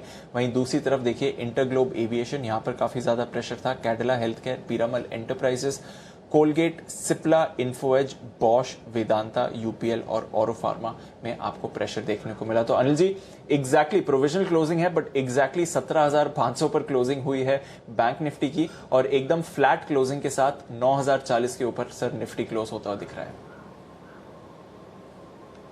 बिल्कुल, तो ये है आपके लिए एक प्रोविजनल क्लोजिंग इस वक्त बाजार की होती हुई दिख रही है। देखते हैं फाइनल क्लोजिंग शायद थोड़ी सी नीचे आती हुई दिखे, क्योंकि 17,500 पर बैंक निफ्टी दिख रहा है, उतना होगा नहीं। 17,450 के आसपास बैंक निफ्टी पर आनी चाहिए और निफ्टी पर 9,035 के आसपास शायद आए, 10-15 पॉइंट नीचे देखते हैं। लेकिन इस बीच शाम 6 बजे क्या कुछ खास है वो आपको बता दें। देश में कोरोना के मरीजों की संख्या अब 1.5 लाख के करीब पहुँचती दिख रही है। 1,45,000 हमने पार कर लिया है। सबसे बड़ा हाथ है महाराष्ट्र और मुंबई का, क्योंकि देश में हर तीसरा मरीज कोरोना का जो है वो महाराष्ट्र से है। जी हाँ, और मुंबई है यहाँ का हॉटस्पॉट। लेकिन सवाल ये कि आखिर क्या है वजह जिसके चलते ये सारी की सारी तैयारियाँ, सारी की सारी कोशिशें मुंबई में धरी रहेगी, जबकि मुंबई देश की आर्थिक राजधानी है और मुंबई का इससे बचना बहुत ज़रूरी है। ये हमारी जो इकोनॉमिक कैपिटल है वो कोरोना कैपिटल बन रही है, इससे कैसे बचे, इसी पर हमारा खास शो आज शाम देखिए। कोरोना का डंक, मुंबई में हड़कंप। तो मुंबई में सबसे ज़्यादा कोरोना केसेस होने की वजह से यहाँ पर जो हड़कंप मचा हुआ है और जो डर ये है कि अब 31 मई को जब लॉकडाउन खत्म होगा तब भी क्या मुंबई को राहत मिलेगी, क्या बिजनेसेस फिर से ट्रैक पर आएंगे नहीं आएंगे, तो इस पर हमारा खास शो 6 बजे मिस मत करिएगा। आइए इस बीच फाइनल क्लोजिंग, लाल निशान में 10 पॉइंट नीचे 9029 पर बंद हुआ है निफ्टी, और बैंक निफ्टी 60 अंक नीचे जहां था वहां से 17,440 17,450 की हम भी बात कर रहे थे, लगभग उससे थोड़ा सा नीचे, और 10 पॉइंट हम बात कर रहे थे निफ्टी नीचे आने की, तो उससे थोड़ा सा ज़्यादा नीचे आता हुआ दिखा। तो ये है आपके लिए फाइनल क्लोजिंग इस वक्त निफ्टी और बैंक निफ्टी पर आती हुई। विदा लेने का वक्त है। हमारे सभी एक्सपर्ट से कुणाल जी, राकेश जी और वागल साहब, आपका बहुत बहुत शुक्रिया अविनाश जी का, सचिन जी का, और साथ ही सुमित जी का भी हमारे लिए क्लोजिंग शो में वक्त निकालने के लिए। इस बीच मैक्स फाइनेंशियल यहाँ पर रिजल्ट्स आ चुके हैं, आपके सामने रिजल्ट रखने हैं, उसके बाद हम विदा लेंगे। मुनाफे से घाटे में आती हुई दिख रही है कंपनी, 131 करोड़ के मुनाफे के सामने 36 करोड़ का घाटा कंपनी ने पेश किया। तो ये हैं रिजल्ट्स आपके लिए इस वक्त मैक्स फाइनेंशियल के। पहली नज़र में नतीजे थोड़े से कमज़ोर दिख रहे हैं, लेकिन पूरा वक्त है अभी, कल सुबह बाजार खुलेगा, उससे पहले आपके पास काफ़ी वक्त है इन नतीजों को विश्लेषण करने का। तो हम आराम से विश्लेषण करेंगे और देखेंगे कि वाकई में नतीजों में किस तरह का आगे एक्शन है। मुझे और दीप को दीजिए इजाज़त।